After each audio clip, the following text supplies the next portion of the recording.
A muscular man with long black hair and pointed ears stands amidst swirling purple clouds and pillars of light. A grim pile of countless cracked human skulls and bones fills the landscape with a sense of ancient tragedy. The black-haired man, identified as Demon King Papias, stares in shock at the gaping, bloody hole in his chest. The white-haired hero Na Yongsa stands victoriously on a desolate plain, holding a still-beating, bloody heart. Clinging to life and coughing blood, Papias rages at the hero, vowing that this will not be the end. Na Yongsa looks at the heart in her hand with confusion, questioning how many more he could possibly have. While Papias screams about returning for revenge, the hero sighs at his repetitive and boring threats. A swirling green portal opens in the sky as a mysterious voice thanks the hero for saving their world. A blonde man identified as the god of the 21 dimensions emerges from the portal to praise the hero.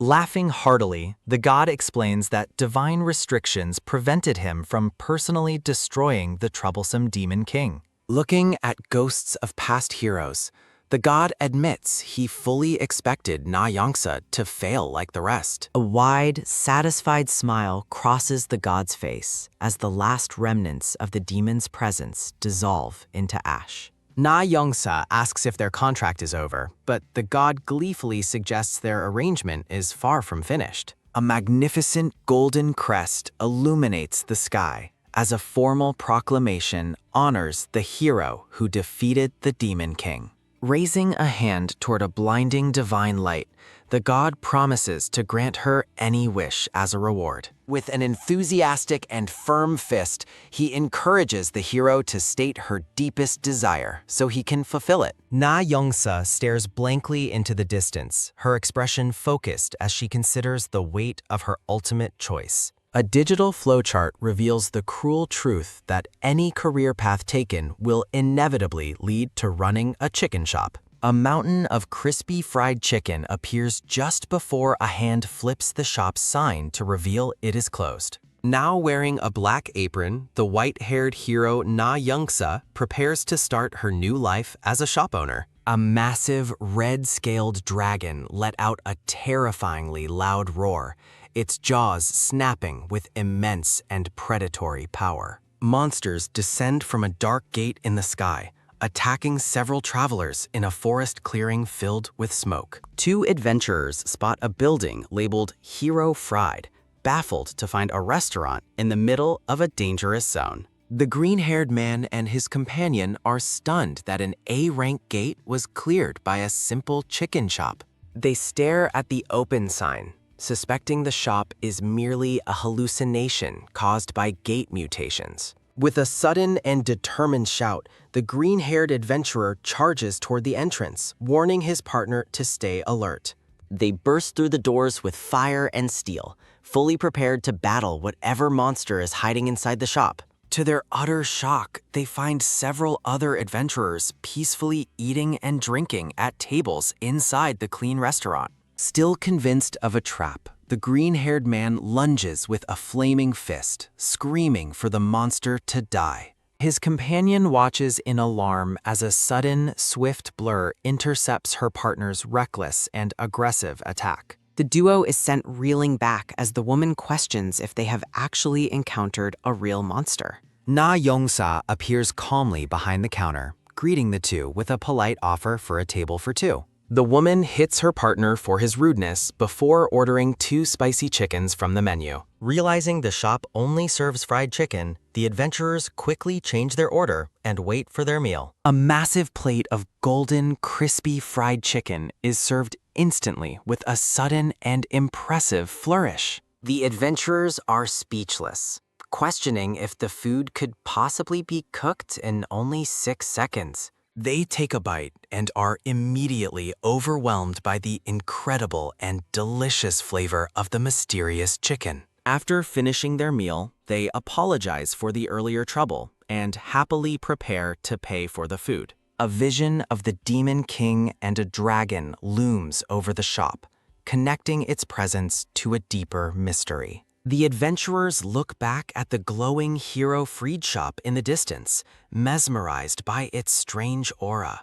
The pair returns the next day with bright smiles, excitedly ordering the same fried chicken they enjoyed before. Na Youngsa walks through her busy shop, serving more customers as the demand for her chicken continues to grow. Later, alone in the quiet shop, Na Youngsa slumps over a table in a moment of deep and weary despair. She wonders if the food itself is the problem, despite imaging her customers' joyful reactions to its taste. Her golden eyes narrow with an intense realization as she finally understands the true source of her business troubles. She looks out her window at the rival shop, Hell's Chicken, which is swarming with a massive, busy crowd. Acrobatic performers in monster costumes do flips outside the competitor's shop to lure in customers with half-price deals. The adventurers admire the costumes, while the sweating werewolf performing for them panics at being discovered. Na Youngsa watches in horror, realizing her rival is using actual monsters as staff to gain an unfair advantage. Her loyal customers offer an encouraging thumbs up, promising to support her shop and return every single day. Na Youngsa walks into the rival shop, her expression cold and determined to scout her competitor's food. A purple-haired waiter with pointed ears cheerfully welcomes her as customer 444, leading her into the bustling establishment. To her shock, the restaurant is actually a neon-lit club where customers cheer and dance under flashing lights. While she questions the setting, the dancing patrons insist that this high-energy venue is indeed a legitimate chicken shop. Seated at a futuristic table, the white-haired hero stoically confirms her comfort as the waiter prepares for her order. The waiter enthusiastically notes her choice, the formidable-sounding "What the Hellfire New York Chicken," as loud music thumps nearby. After an agonizingly long wait, the server finally returns with a covered platter, apologizing for the significant delay. The lid is lifted to reveal horrifying fried chicken pieces that possess sharp teeth and staring, lidless eyeballs. Na Youngsa freezes as she makes direct eye contact with her meal, questioning if anyone could actually eat this. Upon taking a bite, she is spiritually transported as the perfect balance of sweet, salty, and spicy flavors overwhelm her. Utterly defeated by the incredible taste, the hero slumps over her table while the monster chicken pieces continue wiggling. She hides her face in her hands, letting out a heavy sigh of despair at her complete and undeniable failure. Her wallowing is interrupted by a voice that chills her to the bone, causing her to turn in total shock. The dark-haired Kim Ma-wong, owner of Hell's Chicken and the resurrected Demon King Papias, mocks her pathetic, defeated state. Clenching her fists, Na Youngsa realizes the villain is alive and curses herself for not finishing him off properly. With a wicked grin, the Lord of Curses explains that he has returned to ruin her during her happiest moments. The club's patrons suddenly notice their mysterious owner, gasping in surprise as they realize he has finally appeared. A crowd erupts into wild cheers, frantically celebrating the arrival of the man who created their favorite monster chicken. Papias poses triumphantly under the spotlights, declaring his intent to crush the hero using nothing but his cooking skills. However, his grand speech is ignored by hungry customers who demand to know when their soy sauce chicken will arrive. A dark shadow falls over Na Youngsa's face as her golden eyes flash with a lethal and focused intensity. She stands motionless in the purple glow of the club, silently processing the return of her greatest eternal enemy. Her features are consumed by darkness, leaving only her glowing eyes visible against a backdrop of deep crimson rage. Approaching her rival, the white-haired hero coldly vows to kill the Demon King as many times as it takes. Papias laughs and clenches his fist, thrilled by the prospect of a new, brutal battle of death and killing. He is suddenly knocked back by a sharp impact, shouting out an "Arg" as the heated confrontation turns violent.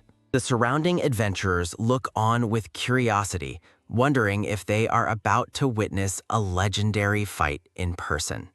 Two young women watch the drama while eating, convinced this is a battle for control over the commercial district. Village Chief Park Go-chan suddenly appears, announcing that this dispute will be settled through a traditional deathmatch competition. Eager for action, the bloodthirsty customers begin to chant for a fight, calling it a glorious festival of blood. Papias is baffled by the humans' violent enthusiasm, while Na Yongsa looks on with a sweat drop of quiet annoyance. Challenging her directly, the Demon King asks if she will compete in the match or simply run away. Na Yongsa realizes that killing him in his humanized state would cause the city's hunters to hunt her down. A vision of powerful, armored hunters flashes in her mind, reminding her of the grave consequences of open murder. Looking down at the plate of grotesque chicken, she decides that there is no other choice but to win fairly.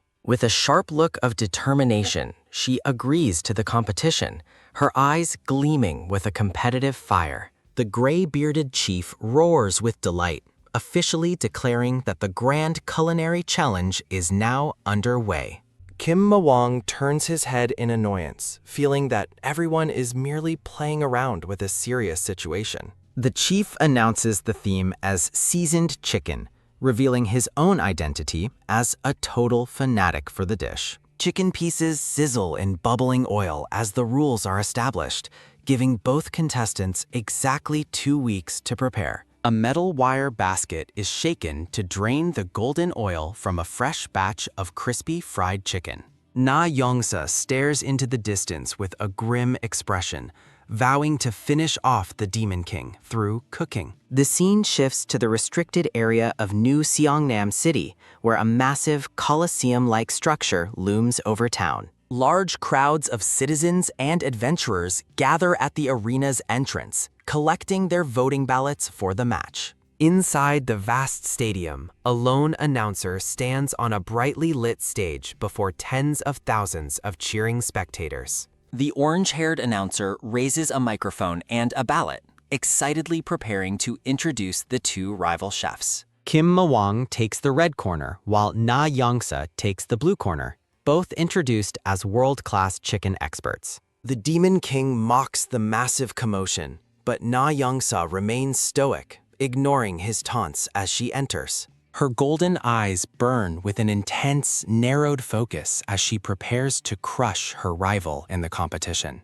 With a final explosive shout, the announcer signals the start of the historic battle for chicken supremacy. The rivals cook with blur-inducing speed, manifesting a spectral wolf and dragon as the announcer watches in awe. A sudden and swift clatter sounds as plates of glistening fried chicken are slammed onto the judge's table. Standing proudly with his hands on his hips, Kim Mawang presents his sinisterly flavorful seasoned chicken to the panel. The three judges take synchronized bites, their faces obscured as they experience the first taste of the demonic dish. John Maximus Travolta, the blue-haired heir, adjusts his glasses in delight, confirming the chicken is truly delicious. The burger-hotted McDonald Pelican is visibly shaken, nodding in agreement that the flavor is absolutely unmatched. Thinking victory is assured, the dark-haired Demon King laughs mockingly, claiming the final result is already too obvious. His arrogant boasting is cut short by a cold and sharp voice that silences the stadium.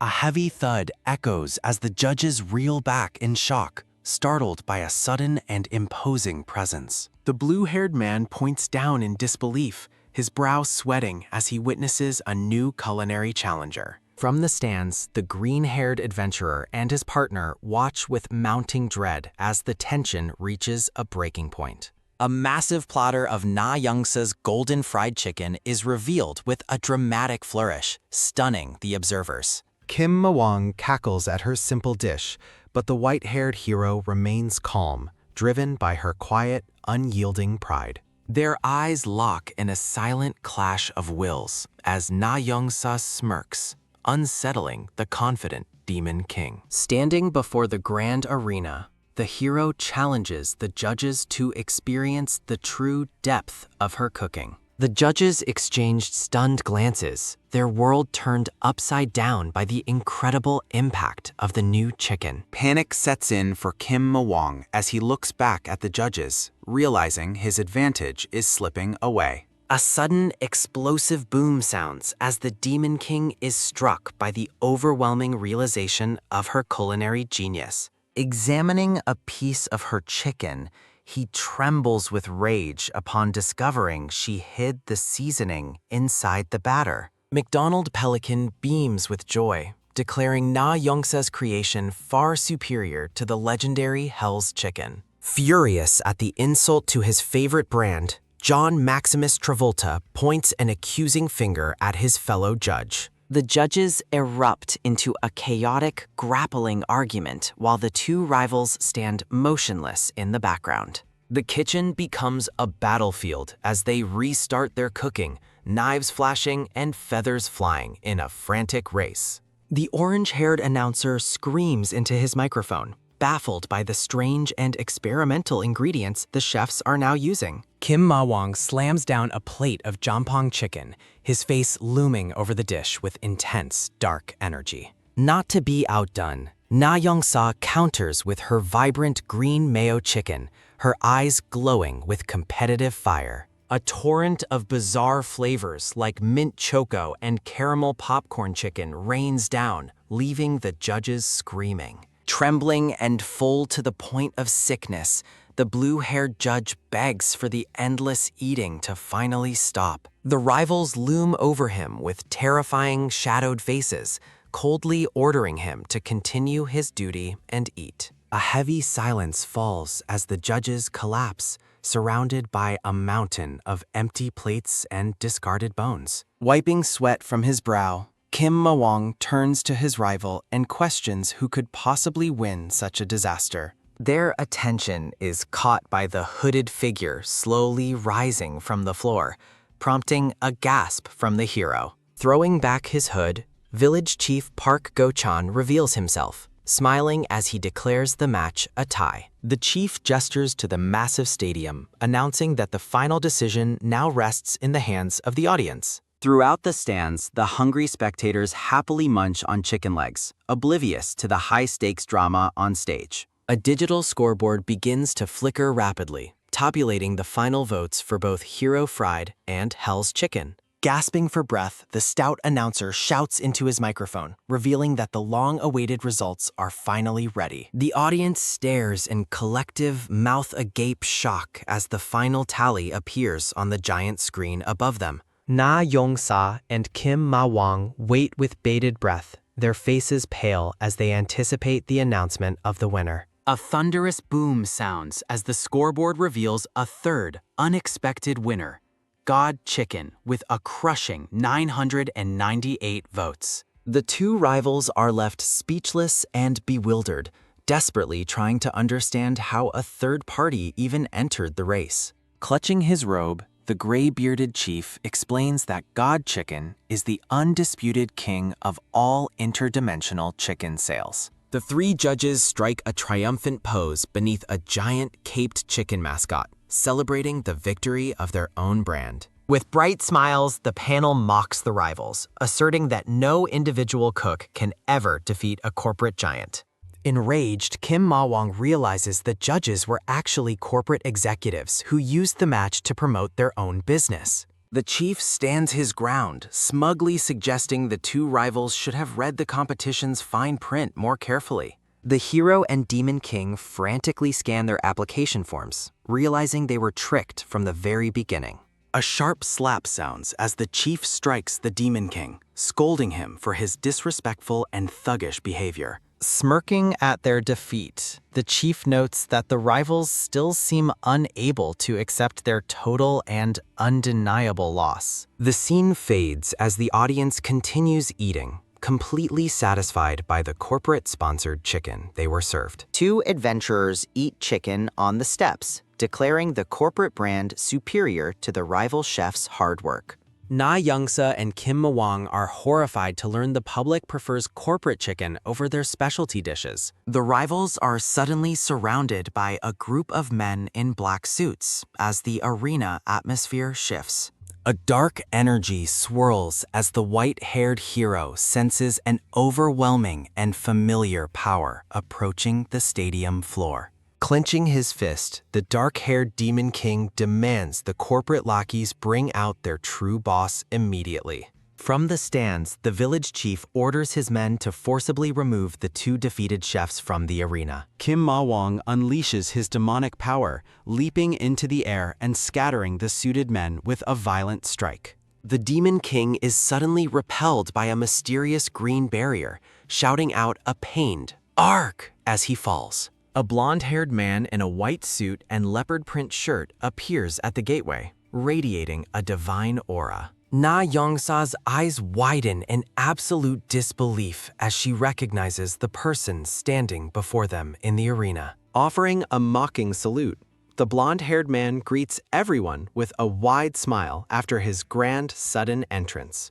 Trembling with shock, the white-haired hero demands to know why the mysterious man has appeared at this time. Tilting his head playfully, the newcomer explains that he only arrived because he was explicitly called to action. The suited men and a large mascot bow deeply as a thumping sound echoes their submission to the boss. Placing a hand on his chest, the blonde-haired man smugly reveals that he is indeed the boss they sought. Kim Mawang is furious, questioning the owner's motives and challenging him to a fight for the business territory. A crushing force suddenly slams the Demon King into the floor, a loud "ugh" sounding as he's pinned. Looking down with contempt, the blonde boss dismisses the Demon King as an insignificant bug beneath his station. The scene pulls back as the boss suggests they finish their business discussions later in a more private setting.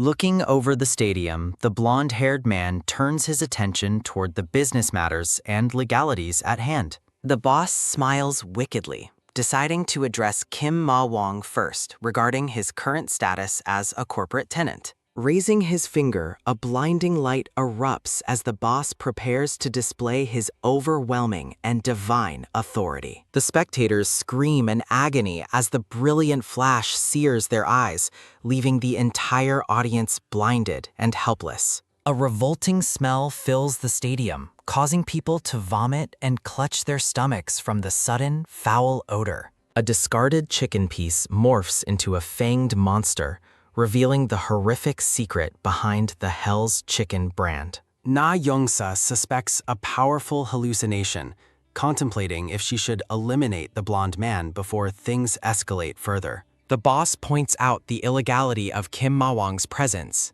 accusing him of employing several illegal demon residents.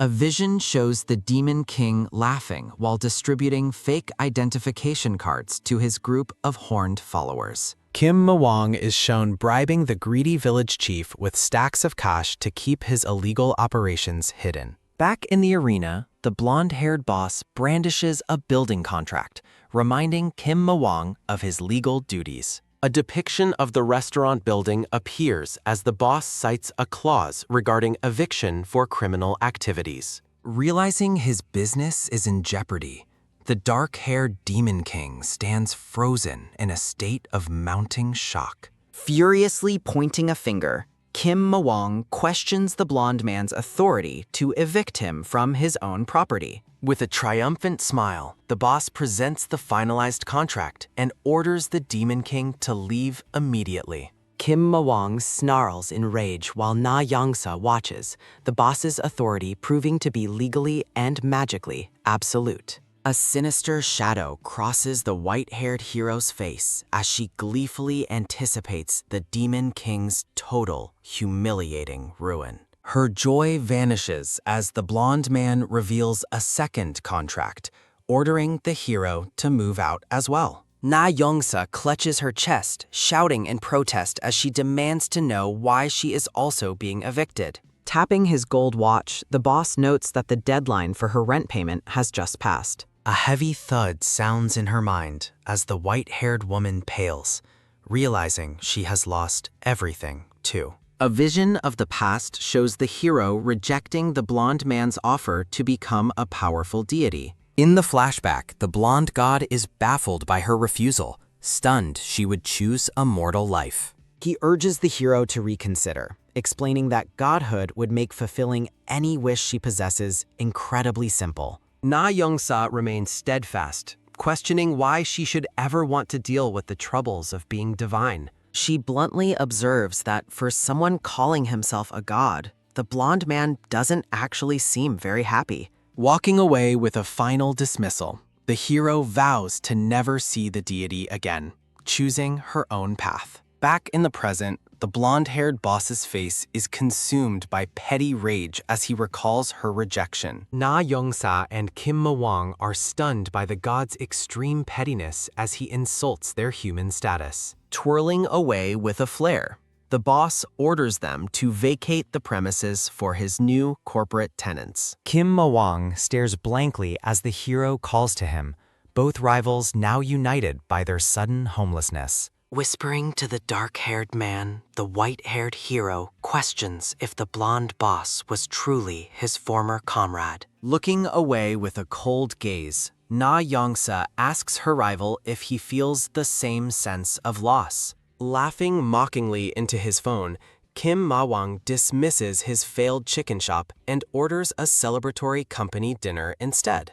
A series of quick beeps sound as the call is abruptly disconnected, leaving the dark-haired man confused. Stunned by the sudden silence, the Demon King stares at his phone while a heavy atmosphere begins to descend. Radiating a divine light, the blonde-haired boss stands with his back turned, his long coat fluttering in the wind. A thunderous crash sounds as a massive pillar of energy slams Kim Ma-wang into the floor, drawing a pained scream. Twirling a finger filled with green energy, the blonde man notes with amusement that the Demon King never learns. Gasping in fear, Kim Ma-wang shouts out as he witnesses a terrifying new power manifesting before his eyes. A massive, swirling green vortex opens up beside the blonde boss, radiating an overwhelming and ancient magical pressure. High above the city, the emerald portal hums with energy, casting an ominous shadow over the unsuspecting buildings below.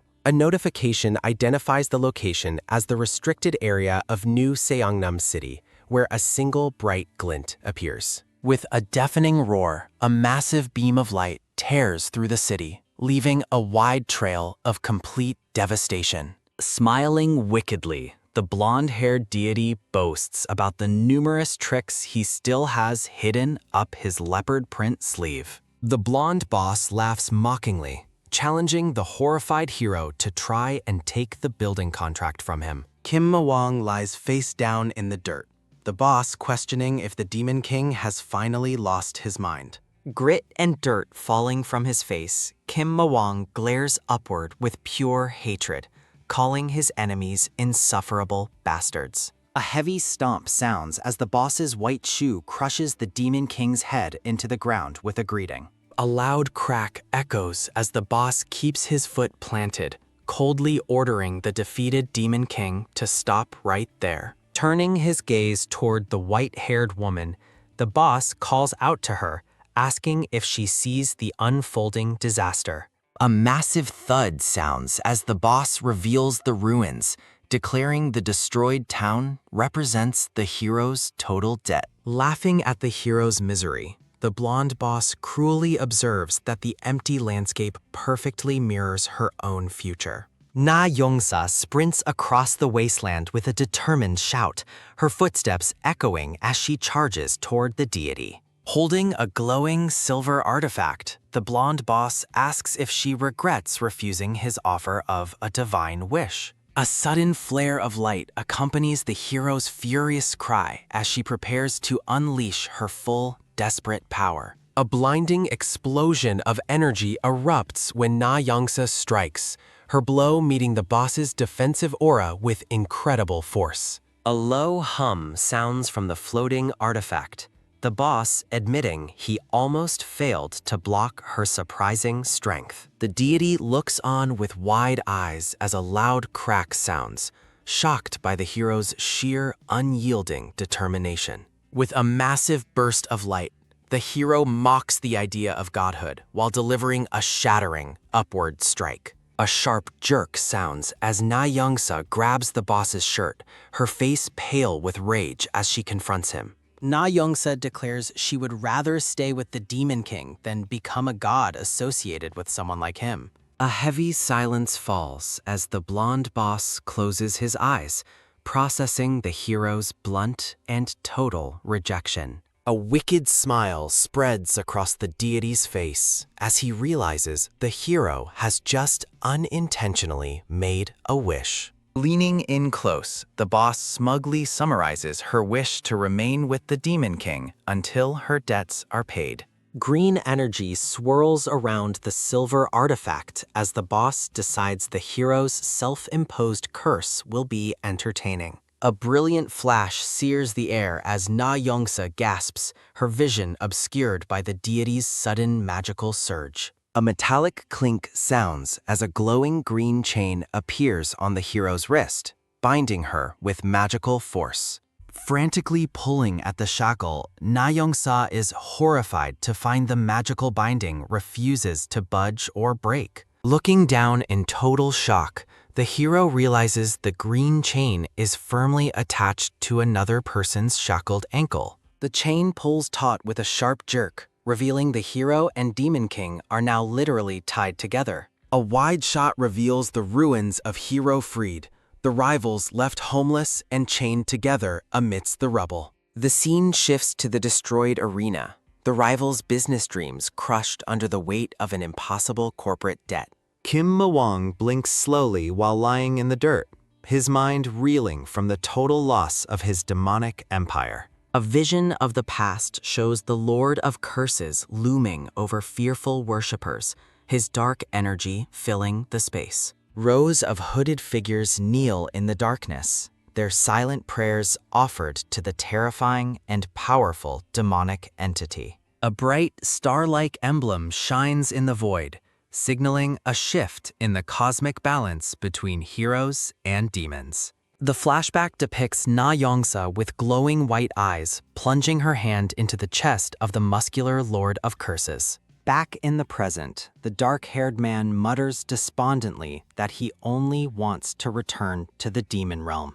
A soft thud sounds as Na Youngsa looks down, solemnly declaring that from this moment on, they are one. A shimmering sound echoes as the green chains begin to fade, permanently linking their fates through the divine contract. Seeing his opportunity to escape, the dark-haired Kim Ma-wong sprints away with a determined shout. He flees across the barren wasteland, vowing to never lay eyes on his rivals ever again. A sudden, sharp tug sounds as a glowing green chain tightens around Kim Ma-wong's ankle, startling him. A heavy whoosh sounds as the dark-haired man is yanked backward, falling flat on his face.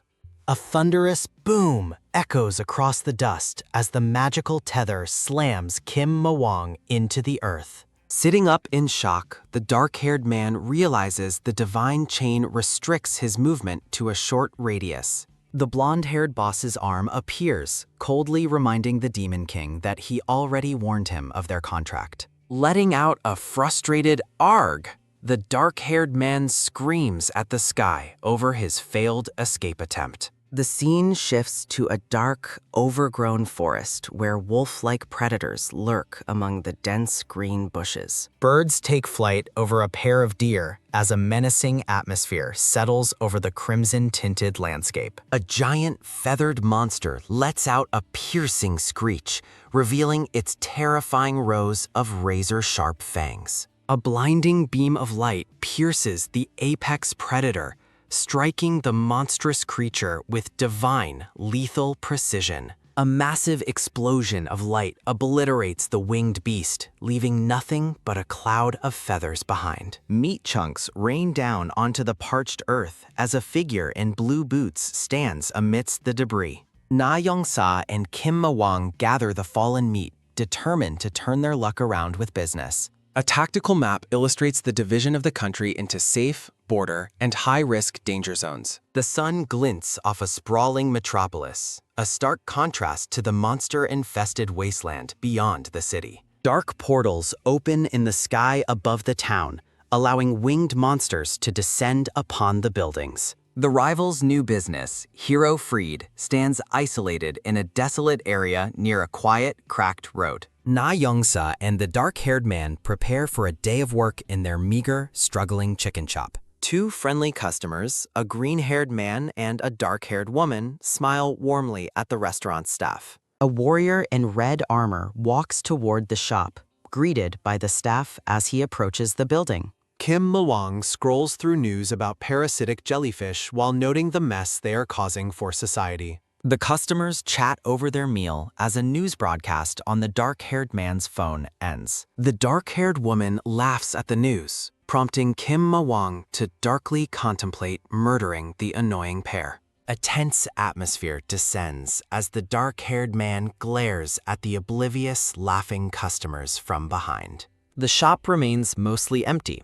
save for a single red-mohawked warrior drinking heavily at a wooden table. A loud thud sounds as the warrior slams the table, demanding the owner come out immediately. Na Youngsa walks toward the belligerent customer, calmly asking what she can do for him. The Mohawk man throws chicken on the floor, rudely demanding a fresh order of better-tasting food. He leers at the white-haired hero, suggestively inviting her to play with him instead of serving food. Watching from a distance, Kim Mawang decides that the customer's disrespectful behavior has finally gone too far. The dark-haired man's eyes glow as he dreams of regaining his power to return home and conquer. The customers admire the owner's coolness, while Kim Mawang sighs at the total lack of other patrons. A heavy crack sounds as Na Youngsa slams the bully's head into the table with terrifying force. Kim Mawang checks his phone as a notification for a new, scathing review arrives for their shop. Harsh reviews fill the screen, and the dark-haired man panics over his failing path back home. The red-mohawked man shouts in pain and outrage, demanding to know if Na Youngsa recognizes his importance. Na Youngsa glares down with cold, golden eyes, bluntly questioning why his identity should matter to her. The bully yells for backup, calling his hidden comrades into the shop to avenge his wounded pride. A crowd of bizarre, pink, jellyfish-like creatures wearing human clothes swarms into the small restaurant. Na Youngsa and Kim Mawang watch the invaders, wondering if these monsters are actually the bully's friends. The Mohawk man trembles in fear, realizing the monsters behind him are definitely not his allies. A quick thud sounds as Na Youngsa shuts the noisy bully up by slamming him into the table. One of the pink, round monsters charges forward with a strange, high-pitched cry through its tentacles. A thunderous boom echoes as Na Youngsa delivers a powerful upward strike, launching the monster skyward. Kim Mawang shouts in despair as the monster shatters the ceiling, creating more expensive repair work. Na Youngsa looks at the dark-haired man with an apologetic expression regarding his unpaid monthly salary. The remaining pink jellyfish monsters grow furious, their faces contorting into expressions of pure, mindless rage. A sharp whip-like sound echoes as a monster swings its elastic arm toward the white-haired hero. Debris rains down from the ceiling as Na Youngsa and Kim Mawang look up in absolute shock. A sharp pwook sounds as a pink jellyfish monster is struck squarely in its face by an unseen force. Kim Mawang angrily squeezes a small pink monster, threatening to burst it if the shop's destruction continues. The jellyfish monster trembles and squeaks in terror as Kim Mawang's dark, intimidating aura begins to flare. Laughing mockingly, Kim Mawang slaps the monster's tentacles and dares it to call for its mother. A brilliant beam of light pierces the ceiling, illuminating Kim Mawang as a much larger shadow looms. The two customers panic, looking back at the shop as strange, thunderous sounds echo through the area. A massive blue tentacle sweeps through the air with a sudden whoosh, signaling a far more dangerous predator. The customers scream in terror as the giant tentacle snatches Kim Ma-wong and yanks him toward the sky. Kim Ma-wong stares in awe at a massive, glowing blue eye floating within the core of the monster. A large blue jellyfish monster with many eyes mocks Kim Ma-wong, asking if he is calling for help.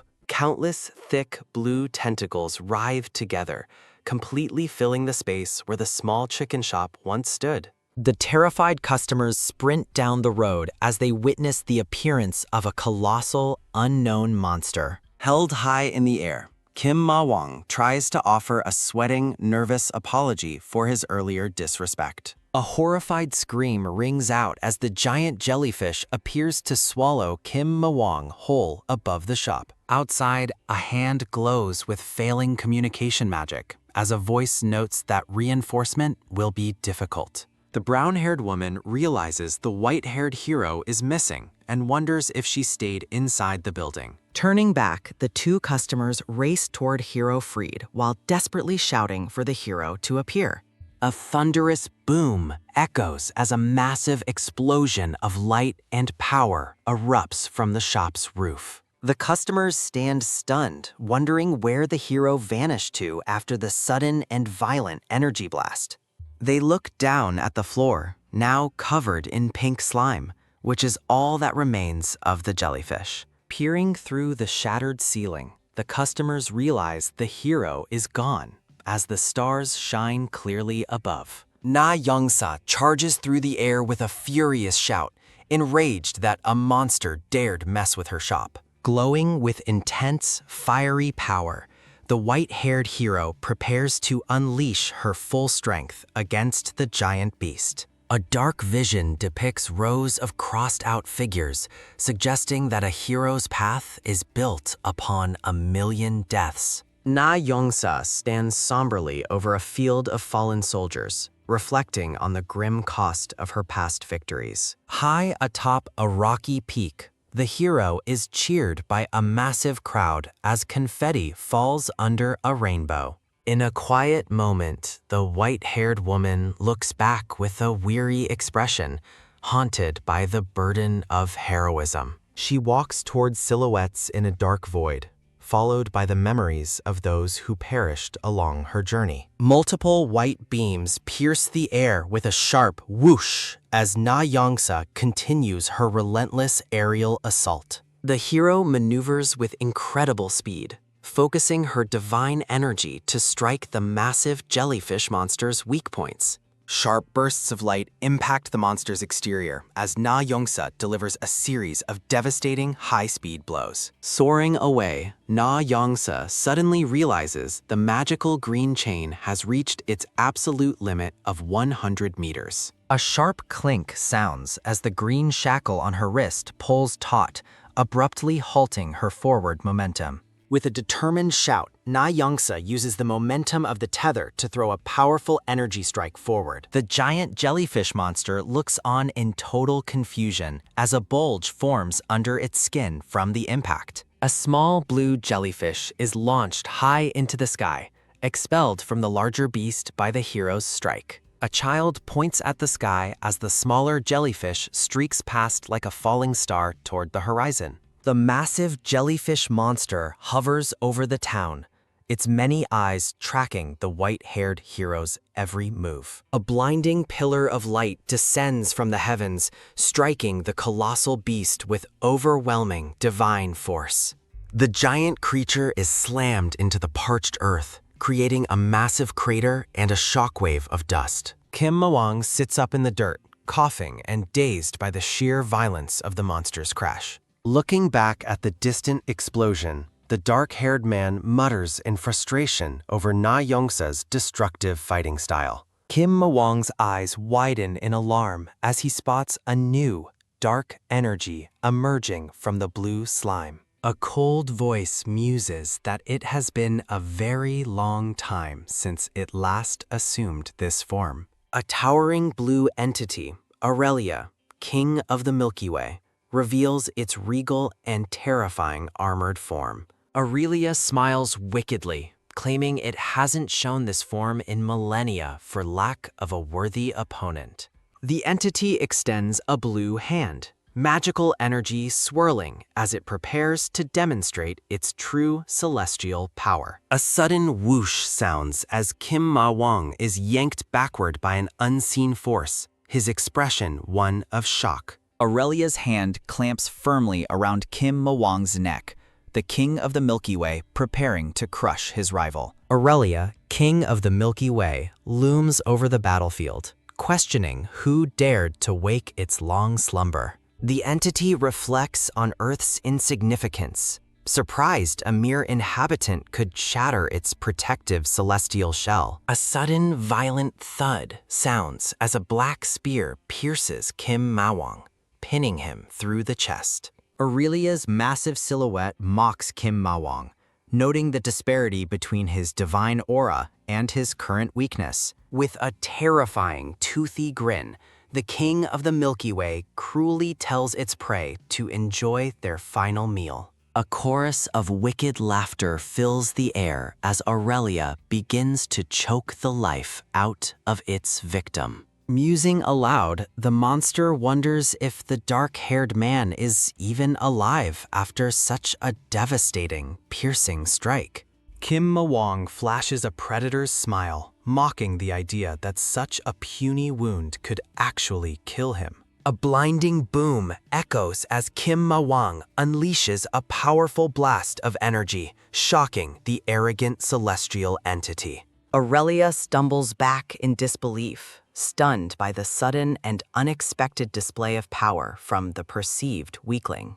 Na Youngsa arrives at the scene, standing protectively over the wounded Kim Ma-wong as the dust begins to settle. The massive monster stares in confusion, unable to comprehend when the white-haired hero managed to approach so closely. Aurelia looks at its damaged arm, boasting of a strength that once allowed it to traverse black holes unharmed. While Na Youngsa checks on his condition, Kim Ma-wong petulantly shouts about her tardiness in joining the fight. The dark-haired man reminds her that their fates are intertwined, noting he survived only because his heart remains intact. Aurelia reflects on the rarity of this challenge while the two rivals continue their petty bickering in the background. Na Youngsa's golden eyes glow with divine intensity, prompting Aurelia to label her a monster of terrifying potential. The king of the Milky Way seethes with rage, refusing to accept humiliation at the hands of a mere creature. A sudden whoosh sounds as Aurelia launches its massive tentacles toward the hero in a desperate final assault. The monster attempts to swallow Na Youngsa whole within a subspace known for devouring entire planets in its wake. Aurelia mocks the hero's resilience, questioning if she can truly withstand the crushing pressure of its planetary digestive void. Panic strikes the monster as its attack fails. Meanwhile, Na Youngsa calmly counts down to its imminent destruction. A heavy thud echoes as Aurelia slams its remaining limbs into the parched earth, struggling to maintain its ground.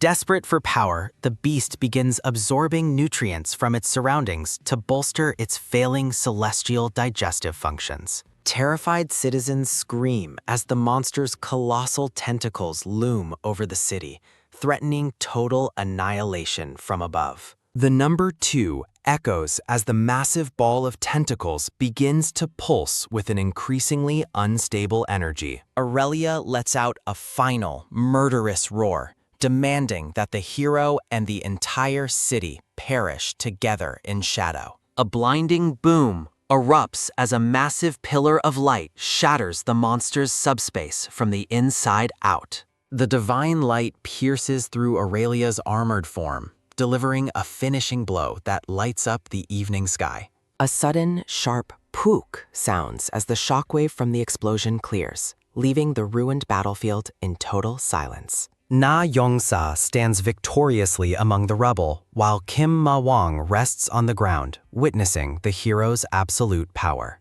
Fading into nothingness, the king of the Milky Way laments its defeat, wondering if this is truly its end. A small, sparkling magic stone falls from the dissipating monster, marking the meager reward for their hard-fought victory. Kim Ma-wong grumbles in disappointment, complaining that such a massive boss dropped an insultingly small magic stone. A magical debt notice suddenly appears, its jagged teeth snapping shut as it devours the hard-earned magic stone.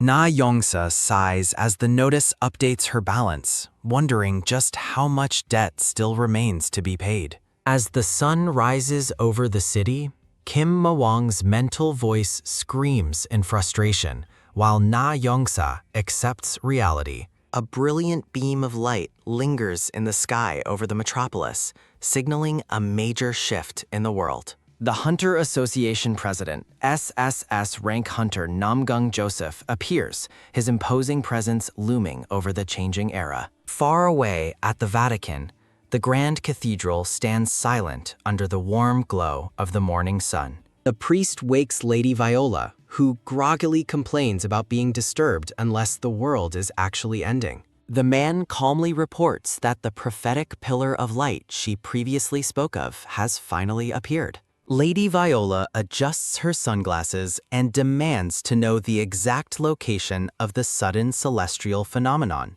A dark vision depicts the Lord of the Apocalypse on a throne, receiving a heart as a grim offering. A lone figure prostrates before the perfect being, begging for salvation from a world rotten with human greed. The followers' plea takes a bizarre turn as they beg the Lord to rise and prepare the chicken. The dark deity graciously agrees to rise and cook before realizing the total absurdity of the request. Kim Ma-wong wakes up in a cold sweat, realizing the epic dream was just a stressful nightmare about work. A painful crack sounds as Na Yongsa bites his head, scolding him for their total lack of customers. Throwing a childish tantrum, Kim Ma-wong kicks at the air and declares he is finished with the chicken business. Na Yongsa glares with frightening intensity, wielding a meat cleaver as she demands the dark-haired man help. Kim Ma-wong erupts in a childish tantrum, refusing to prep ingredients while their chicken shop remains completely empty. Turning away with dramatic flair, the dark-haired man declares he has finally said his piece before death. A news report highlights a surge in delivery demand as citizens avoid dining out due to dangerous conditions. Na Yongsa notes the shifting trend toward delivery, her golden eyes fixed on the potential for new business. Kim Ma-wong points out their severe limitation, reminding her the magical green chain restricts them to 100 meters. Undeterred, the white-haired hero reveals a flyer for rider recruitment, featuring incredibly harsh and non-negotiable employment terms. A sharp crack sounds as Kim Ma-wong's face contorts in total shock at the absurdity of her recruitment plan. The dark-haired man's furious voice echoes from the shop, certain that no sane person would ever apply. Kim Ma-wong berates the hero for her evil employer tactics, throwing the flyer as she stands perfectly calm. With a stoic expression, Na Yongsa slides the door open to face the reality of her recruitment drive. To their absolute disbelief, a massive throng of eager hunters has gathered outside, all clutching the recruitment flyers. Two enthusiastic hunters wave their papers, shouting their presence as they join the chaotic crowd of job seekers. Na Yongsa holds up a balloon headband while Kim Ma-wong wonders why these high-ranking hunters are so desperate. The hunters have turned the trial into a media circus, flexing for cameras and filming content for their followers.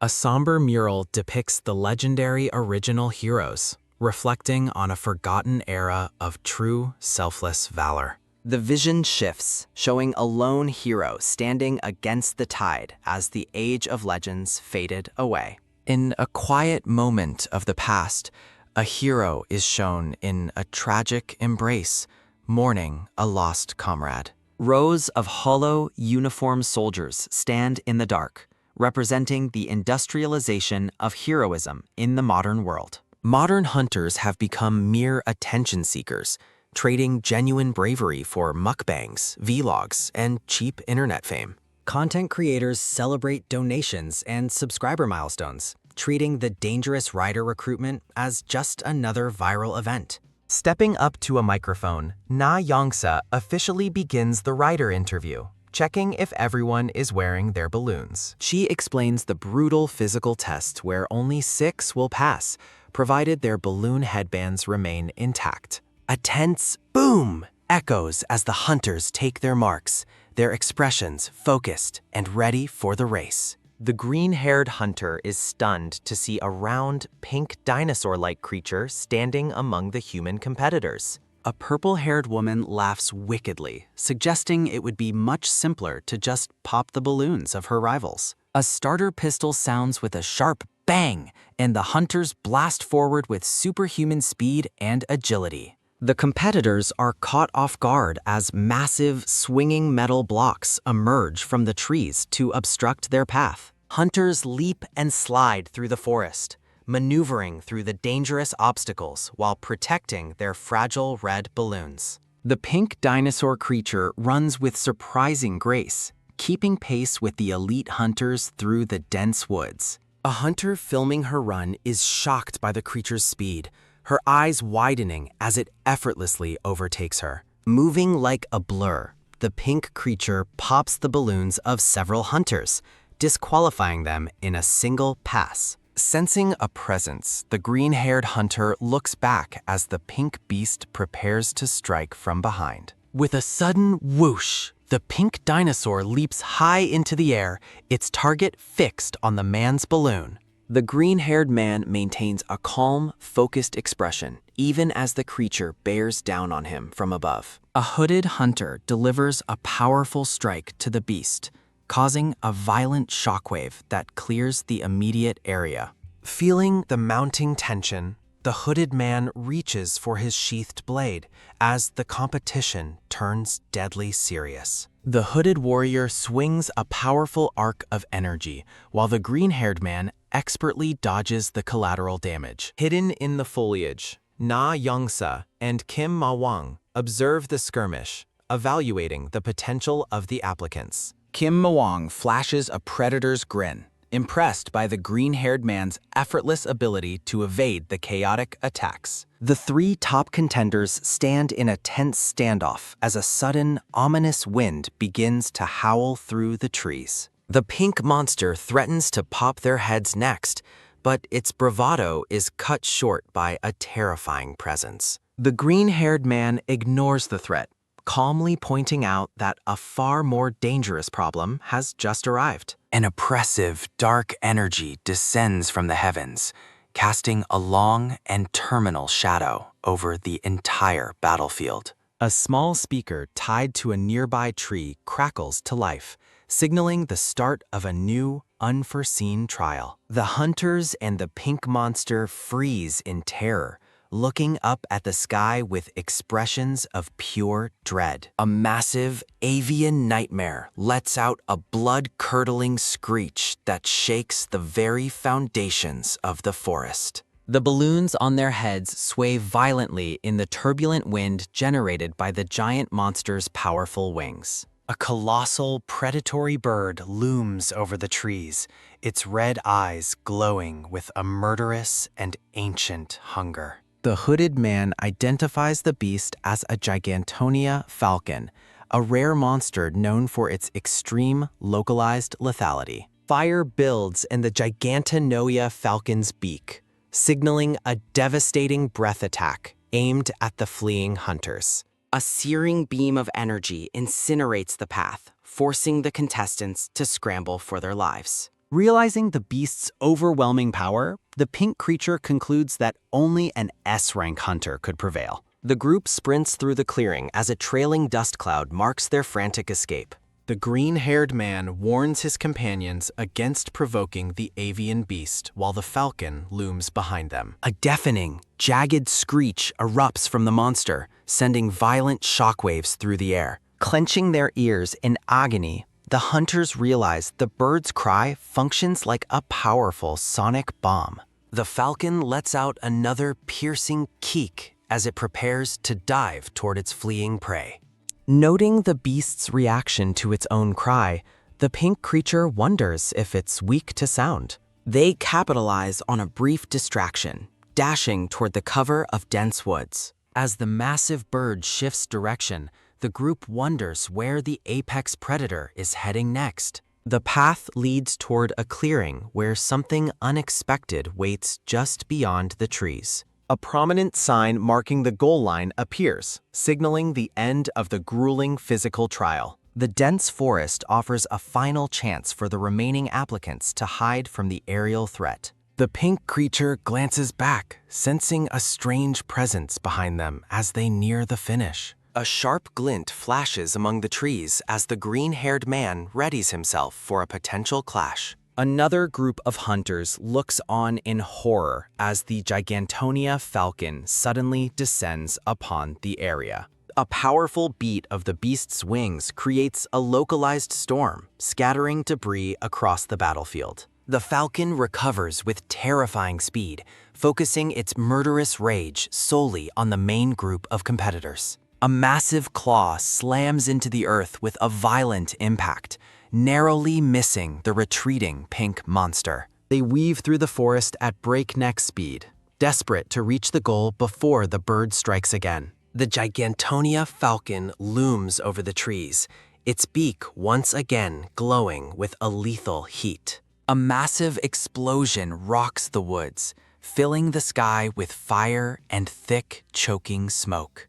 Emerging from the haze, 3 other hunters cough and celebrate their narrow survival through the blast. The black-haired man with the camera rejoices, believing his group has secured the coveted first-place spot. His celebration is cut short as the green-haired man suddenly appears, silencing him to avoid detection. They huddle against a massive trunk, realizing the bird's glowing eye is searching for them inches away. Despite the mortal danger, the hunter remains obsessed with the viral potential of his terrifying footage. They remain frozen in place, paralyzed by the oppressive aura of the predator lurking just overhead. The falcon's predatory eye scans the foliage, its presence casting a shadow of certain death over them. Collapsing in the dirt, the exhausted hunters gasp for air while the pink creature remains on guard.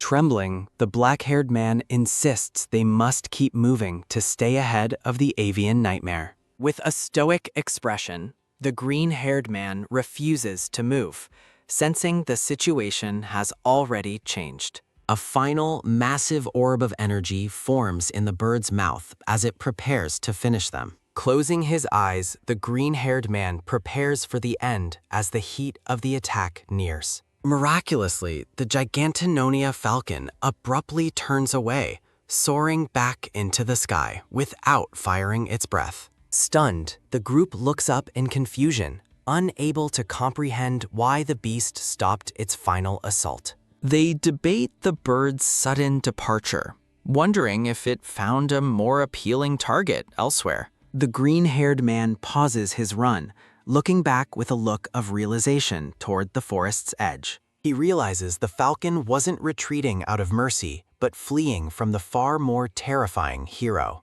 A speaker tied to a tree crackles, officially announcing the conclusion of the high-stakes physical test. The voice on the intercom instructs the 6 survivors to proceed immediately to the interview room. The finalists approach a designated area, their balloons still intact as they prepare for the next phase. Anxiety fills the remaining hunters as they contemplate the mysterious and upcoming personality interview. A sign clearly states the rules. Only one applicant may enter a circle at a time. The diverse group of finalists lines up, facing the heavy footsteps of their approaching employers. Na Yongsa and Kim Mawang step forward, their imposing presence revealing them as the chicken shop's leadership. The white-haired hero welcomes the candidates, signaling the start of the final and most unusual evaluation. The hunters vocally complain, arguing that the preceding test was more like a survival game than an interview. The final challenge is explained with simplicity. They must merely stand within the circle during their evaluation. Relief washes over the remaining hunters, who foolishly believe the hardest part of the evaluation is finally over. The atmosphere shifts as Kim Ma-wong looms over a brown-haired applicant, his silent gaze radiating a terrifying pressure. Sweating profusely, the man realizes the ordinary vice president possesses an aura far more overwhelming than any monster. Paralyzed by dread, the hunter looks up at the shadow-clad Kim Ma-wong, questioning the true nature of his power. Kim Ma-wong mocks the hunter's fearful expression as the sound of tensed muscles and crackling energy fills the air. A single, effortless punch from Kim Ma-wong sends B-rank hunter Lee Chung-chun flying, ending his career in an instant. Standing over the fallen man, Na Yong-sa coldly announces his elimination from the high-stakes chicken shop recruitment process. The brown-haired woman is disqualified next after her arrogant complaints about food waste reveal her lack of character. A greedy hunter follows suit, eliminated immediately after proving his obsession with money outweighs his value as a teammate. Only 3 successful candidates remain: the hooded man, the green-haired Kang Chol, and the mysterious pink dinosaur creature. Adjusting her glasses with a sharp gesture, Na Yong-sa prepares to address the finalists before the final executive interview. The hooded man speaks up with a question, but Na Yong-sa warns that salary discussions are strictly off-limits. Wind howls through the clearing as the hooded man mentions a mysterious figure known only as Moneybug Thompson. Exchanging confused glances, Na Yong-sa and Kim Ma-wong both admit they have never heard of this Thompson individual. Suddenly, Thompson's brother Jason draws his blade with a flash of light, demanding immediate revenge for his fallen sibling. With a sharp kek, Na Yong-sa delivers a swift, punishing kick to Jason's face, ordering him to leave immediately. Restoring order, the white-haired hero asks if the 2 remaining candidates have any further questions for their employers. Kim Ma-wong and Na Yong-sa observe the silent dinosaur, wondering what goes on behind its blank, smiling expression. They whisper to each other, agreeing that the pink creature would serve as an excellent mascot for their restaurant. To their utter shock, the pink monster raises a hand and cheerfully announces its decision to withdraw from the test. The creature waddles away, explaining that its mother needs it home quickly, leaving the employers completely baffled. A lonely wind blows past the stunned Kim Ma-wong and Na Yong-sa as they watch their perfect mascot disappear. Turning to the last man standing, Na Yong-sa officially welcomes the green-haired Kang Cheol to the Youngma chicken team.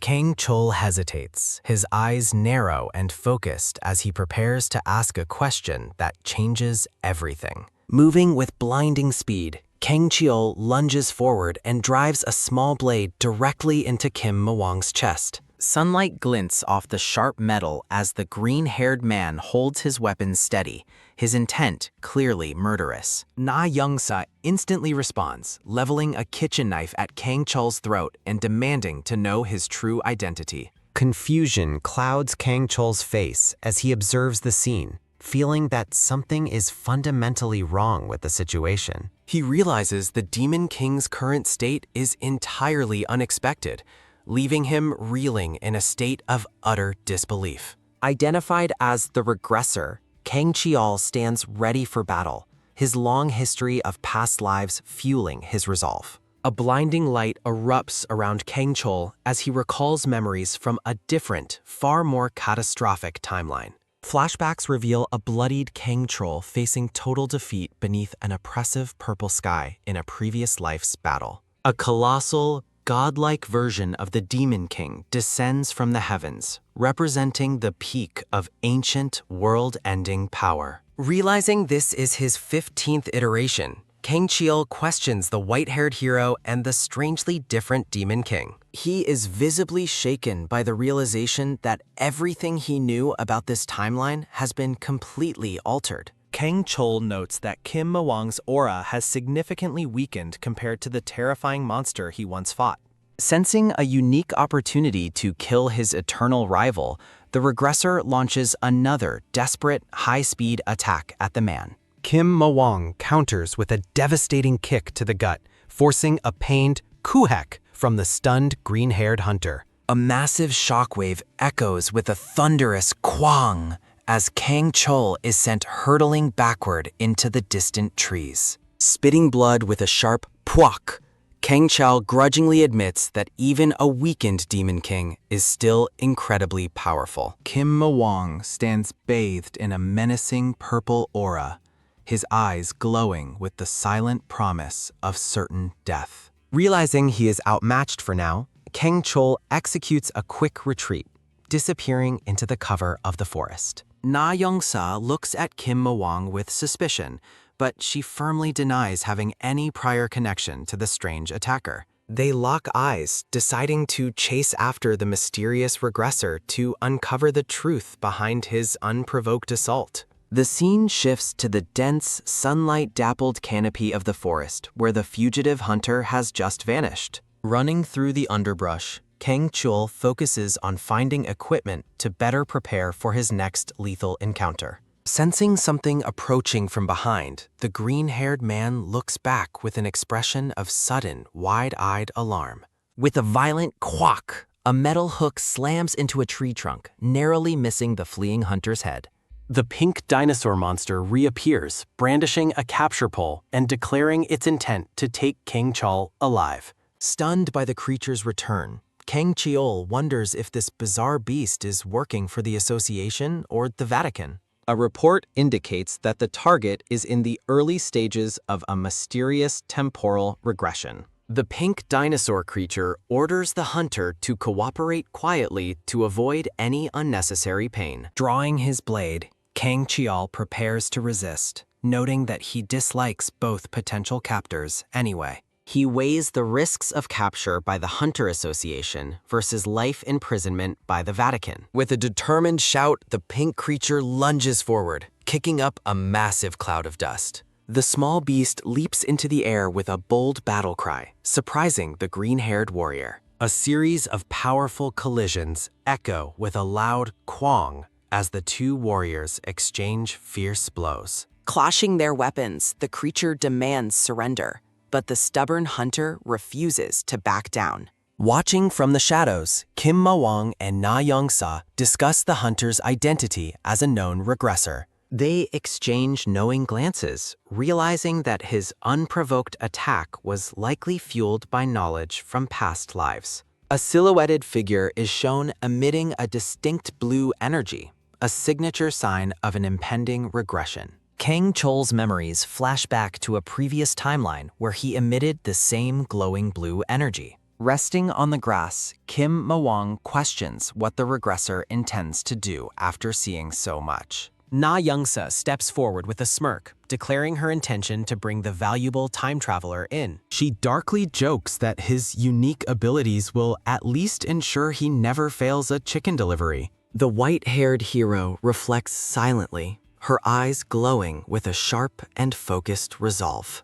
Surprised by the sudden change in plans, Kim Mawang wonders if he truly has an important role. Bound and gagged, Kang Chol complains about the absurdity of his situation as the wind whistles by. He laments the total unpredictability of this 15th iteration, feeling completely out of his depth. Desperate, the hunter prepares to swallow a glowing blue poison pill to trigger another immediate regression cycle. His plan is abruptly interrupted as a hand stuffs a cloth into his mouth with a muffled umph. Kim Mawang mocks his failed attempt, telling him to give up since the situation is already over. Suddenly, a man wearing a black mask and a yellow shirt appears, pointing a revolver at them. The masked man introduces himself as a passing robber, offering to spare them if they surrender the hunter. An awkward silence falls over the clearing as the dinosaur and the bound man stare at the thief.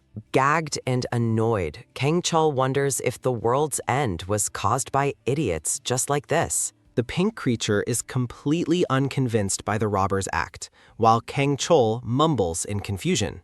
Driven by duty, the dinosaur creature decides to fight for the future of humanity and the association. Another masked figure with a long ponytail snatches Kang Chol away, claiming to be robber number 2. Charging a sphere of dark energy, the first masked robber threatens to shoot anyone who dares to move. Sensing the ominous aura, the pink creature gathers a powerful ball of water energy to retaliate. With a fierce roar, the creature unleashes its water breath, a massive beam of pressurized aquatic power. The masked man fires a dark blast that collides with the water, sending him flying backward with a bang. A gargantuan explosion of mixed energies erupts, bathing the forest clearing in a blinding, violet-tinged light. The force of the blast levels trees and fills the nose with a towering pillar of smoke. Sifting through the debris, a dark-haired woman in a suit searches for any sign of her targets. She contacts her superiors, sweating as she reports her failure to capture the group amidst the chaos. Watching the masked pair retreat with their prize, Kim Ma-wang and Na Yongsa celebrate their successful ruse. Still bound, Kang Chol finds the identity of his robber captors to be increasingly strange and suspicious. He notes the white-haired woman's familiar combat style, questioning her true connection to the Demon King. Running through the woods, the masked duo discusses their theatrical performance while the captive hunter remains gagged. Kang Chol realizes that in all his 15 lives, he has never encountered this woman or this scenario. Clenching his bound fists, his intuition suggests this mysterious woman is the reason for the altered timeline. He manages to shout a muffled question, demanding to know the true identity of his silent captor.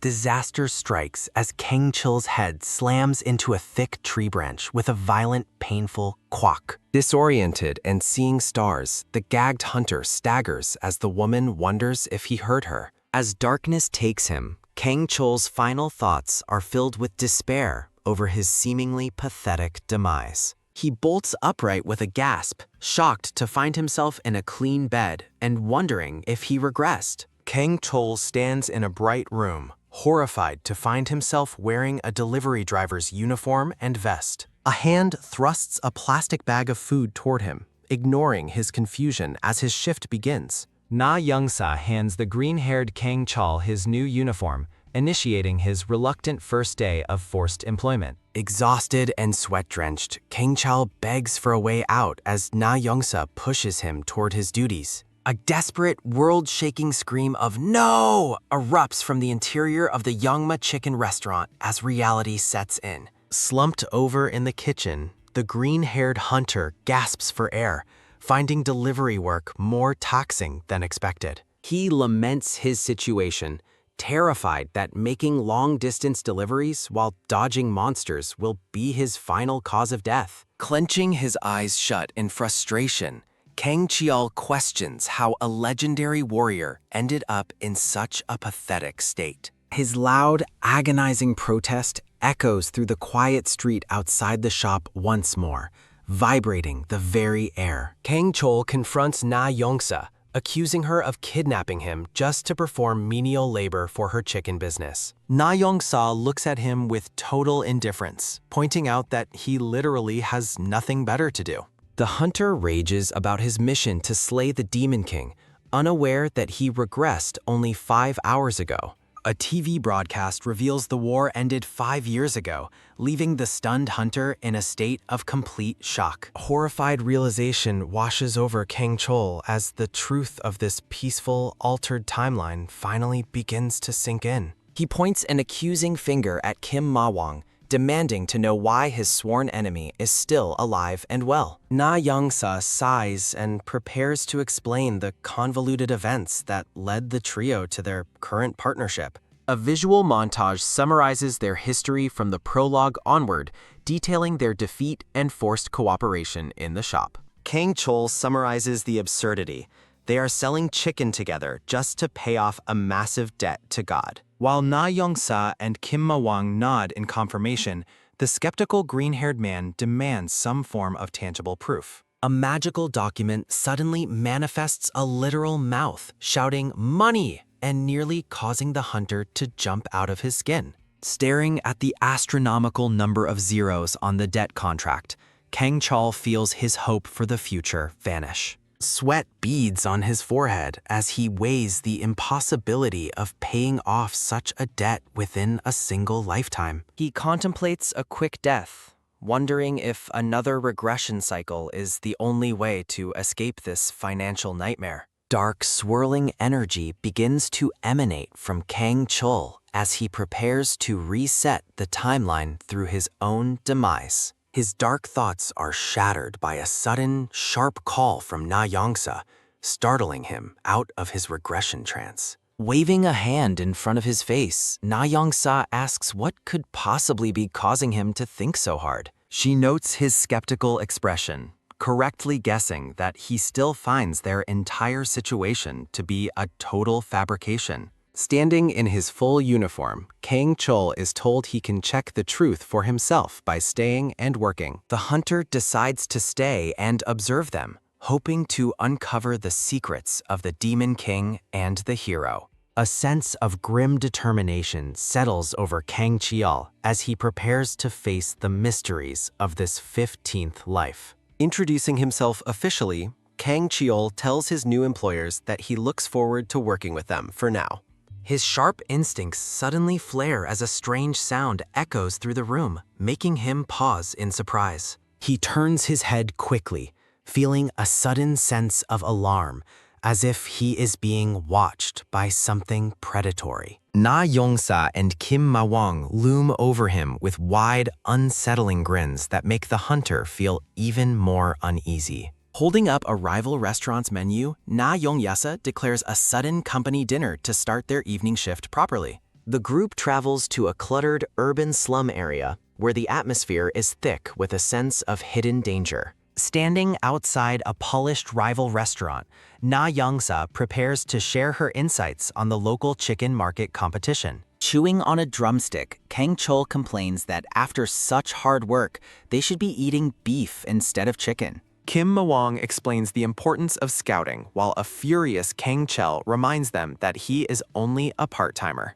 Gesturing at a neighborhood map, Kang Chul argues that conducting market research in such a dangerous area is pure madness. Na Yongsa and Kim Ma-wong whisper behind his back, openly wondering if they should have hired the pink dinosaur instead. Needing a moment of peace, the green-haired hunter excuses himself to go find the restaurant's bathroom for a bit. Na Yongsa's eyes widen in genuine surprise as a new voice from across the room calls her a legendary hero. An elderly woman and a blonde man in a suit approach, identifying the white-haired hero with absolute joyful certainty. Greeting the woman as grandma, Na Yongsa reveals that the owner of this top-tier shop was once her cooking teacher. A graphic reveals the industry rankings, showing Grandma's Chicken currently holds the second-place spot just behind God Chicken. Kim Ma-wong insults Na Yongsa's culinary skills and is immediately silenced by a violent, lightning-fast smack to the face.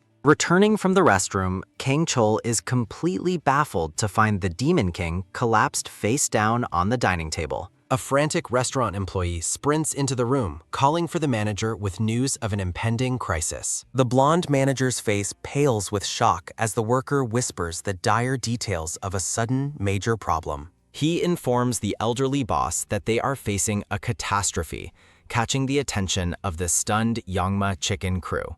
The manager leans in close, whispering the secret details of the emergency directly into the concerned ear of the owner. Kang Chul senses a disturbance and turns his head, his face tight with a sudden, sharp alarm. A gunshot rings out with a loud bang, missing the green-haired man as he gasps in utter disbelief. Grandma levels a black handgun with a firm, professional grip, her expression darkening as she takes control. Trembling customers are held hostage as Grandma reveals that a priceless family heirloom has been stolen. She sweeps the room with her weapon, declaring that everyone present is now a suspect in the crime. Exuding a terrifying, fiery aura, Grandma warns that any movement will be met with a hail of bullets. Kang Chul and the others break into a cold sweat, realizing the elderly woman has completely lost it. Na Yongsa realizes the stolen heirloom is the secret recipe, which was supposedly locked inside a hidden room. Grandma explains that she constructed a reinforced, entranceless chamber within the shop to safeguard her culinary secrets. She details her high-tech surveillance system, which captures photos of the secure room every 5 minutes. Stunned by the meticulous security, the group absorbs the news that a thief managed an impossible escape. Kang Chol points toward the floor in horror, questioning if a discarded fragment is actually a human bone. Grandma silences his protest with another deafening bang, firing a warning shot that narrowly misses the hunter's head. Grandma stays focused on her mission, while a terrified Kang Chol considers regression as his only escape. Na Yong-sa observes that Grandma's relentless nature is a trademark of her former status as an A-rank hunter. The group watches Grandma approach the manager, the atmosphere thick with the threat of imminent violence. Na Yong-sa suggests a manual inspection of the secret room, determined to uncover the truth behind the theft. The blonde manager insists on waiting for professionals, noting the walls are made of indestructible mithril alloy. A thunderous crack resounds as Na Yong-sa smashes through the reinforced mithril wall with a single punch. Standing amidst the wreckage, she leaves the blonde manager speechless with her display of overwhelming raw power. Impressed by her strength, Kim Ma-wong and Kang Chol follow her inside to investigate the mysterious bone pile. Peering into the hole, the group's eyes widen at the sight of a strange skeletal construction. They examine the remains, quickly realizing the small, fragile fragments belong to chickens rather than humans. Na Yong-sa identifies the pile as a chicken bone golem, the unmistakable handiwork of a skilled necromancer. A dark vision of a hooded necromancer appears, his wicked grin visible as he commands his undead. Glowing skeletons rise from the earth, confirming the dangerous magical threat hiding within the peaceful timeline. Investigating the debris, the trio notes that necromancers are specialized in dealing with corpses and ghosts. Kim Ma-wong discovers a sparkling ring among the bones, theorizing that a necromancer used a golem decoy. He presents the evidence, concluding that the ring's owner must be the one who stole the recipe. Grandma instantly aims her pistol at Kim Ma-wong's head, her eyes flashing with a predatory, intense suspicion. Distressed, Kim Ma-wong argues with the aggressive old woman, begging her to put her weapon away. He realizes the manager's ring matches the evidence, finally identifying the blonde man as the true culprit. With a heavy chalk, Grandma upgrades her firepower to a massive assault rifle, promising a painful end. Kim Ma-wong and Na Yong-sa bicker about the situation while a weary Kang Chol watches their chaotic behavior. A dust cloud rises as they continue to argue, leaving the green-haired hunter to question his co-workers' sanity. The manager attempts to call for backup while Grandma coldly decides that a cleanup crew is necessary. Kim Ma-wong points an accusing finger at the manager, demanding that everyone be subjected to the same search. The blonde manager flinches in alarm when ordered to take his hands out of his suit pockets. Grandma forces the manager to reveal his hands as Kim Ma-wong persists in exposing the blonde man's lies. A glinting blue ring is revealed on the manager's finger, sparking a final, desperate exclamation of no. Na Yong-sa gives Kim Ma-wong a thumbs up, though the Demon King is annoyed by her sudden support. The manager quickly drinks a mysterious red vial, catching Grandma by surprise with his sudden movement. Light emanates from his feet as he activates a powerful, illegal enhancement drug to begin his escape. Grandma swings her handcuffs in a wide arc, shouting as the thief prepares to bolt from the room. She bellows in rage, realizing the manager has used drugs to gain an unfair, superhuman physical advantage. The manager sprints out into the sunlight with a fast dash, shouting for the thief to be caught. Cackling with villainous glee, the blonde thief holds the recipe bottle high, dreaming of his future wealth. Na Yong-sa cheers for a chase, but her lazy companions prefer to stay back and avoid more work. She whispers a secret into Kim Ma-wong's ear, mentioning how the recipe could erase their massive debt. The Demon King's expression shifts to absolute shock as the prospect of financial freedom finally motivates him. Kim Mawang, black hair, grabs Kang Chol's green hair shirt, barking orders to move while Na Youngsa looks on. Na Youngsa and Kim Mawang roar in a split-screen panel, determined to retrieve their stolen recipe at any cost. Exhaustion washes over Kang Chol as he sighs, finding this entire situation to be incredibly tiresome and draining. The chase descends into the dense urban slums, characterized by overcrowded buildings and a maze of tangled wiring.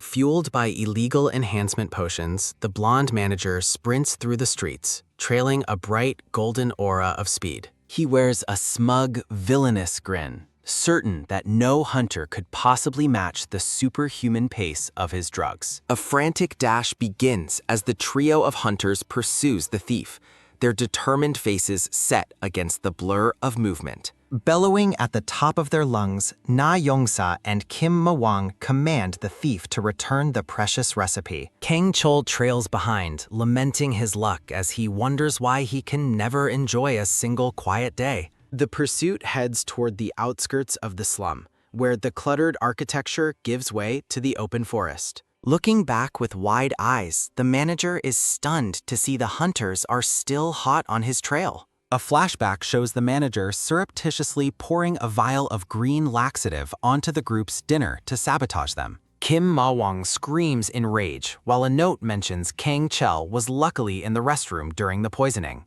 Sweat pours down Na Youngsa's face as she trembles in visible agony, her body finally succumbing to the laxative's effects. Despite their internal struggle, Na Youngsa and Kim Mawang keep running, though their pace begins to falter noticeably. Na Youngsa grits her teeth and hunches over, realizing with a pained expression that she cannot hold it much longer. Kim Mawang continues to shout threats, though his face is flushed with the effort of maintaining both speed and control. A swift dash sounds as Na Youngsa suddenly veers off course to find relief, leaving a trail of white smoke. Kim Mawang freezes in sheer disbelief, his mouth agape as he realizes his teammate has completely abandoned the chase. The Demon King collapses in a miserable heap, leaving Kang Chol to observe that both his co-workers are utterly useless. Spotting the lone hunter, the manager decides he has no further reason to run and prepares to fight.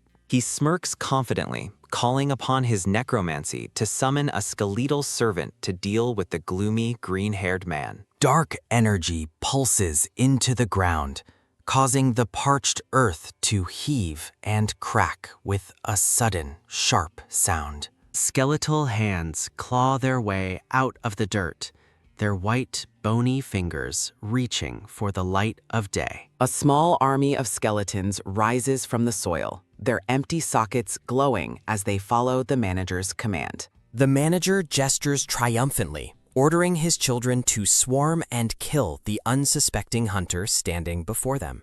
Unfazed by the undead, Kang Chil draws a small dagger and sighs at the burden of doing everything himself. With a powerful strike, the hunter shatters a skeleton into pieces, sending bone fragments flying in every direction. The undead collapse back into piles of rubble, proving to be no match for Kang Chol's superior combat skills. The manager watches in horror as his summons are effortlessly dismantled, his army reduced to harmless, glowing bone piles. Moving with lightning speed, Kang Chiril carves through the remaining skeletons in a series of fluid, deadly slashes. Panic flickers in the manager's eyes as he realizes the green-haired hunter is far more dangerous than he anticipated. He launches a flurry of glowing projectiles at his opponent, desperately trying to buy himself more time to escape.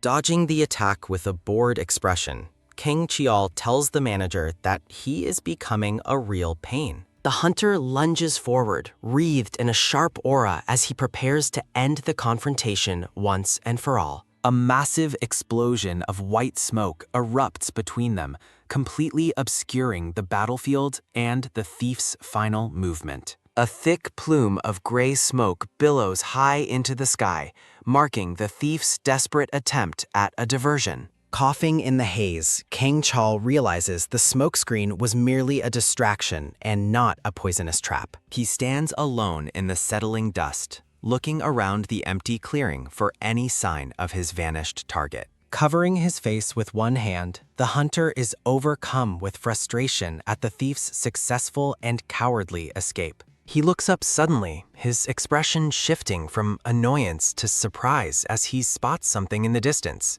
Meanwhile, the manager continues his arrogant sprint through the woods, certain that he has outsmarted the hunters again. His confidence wavers as he hears a voice calling out to him, causing him to look back in alarm. He skids to a sudden halt, gasping as he realizes he has run directly to the edge of a cliff. A voice reminds him of the kindness he betrayed, highlighting his history of criminal records and broken trust.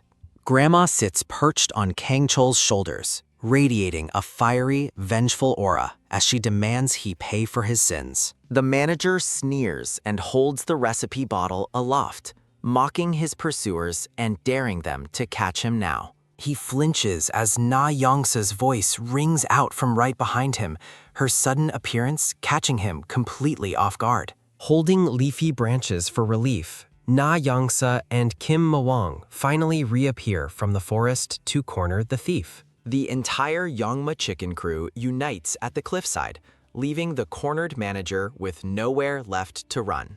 The manager reveals a dark, jagged artifact, deciding he has no choice but to unleash his final weapon. Smirking with villainous intent, he declares his plan to finish off the entire hunter group right here and now. A massive pillar of blue energy erupts as he invokes the Dragon Claw, summoning a terrifying, gargantuan skeletal limb. Grandma and Kang Chel scream in terror, though the old woman laments that he should have sold the artifact. Na Yongsa and Kim Mawang watch the escalating spectacle, noting that the situation is becoming far more dangerous. The ground shatters as the gargantuan skeletal claw descends, with the manager boasting about his overwhelming difference in power. The hunters stand small in the shadow of the colossal bone, facing a display of necromancy beyond their expectations. Kim Mawang summons a small purple flame,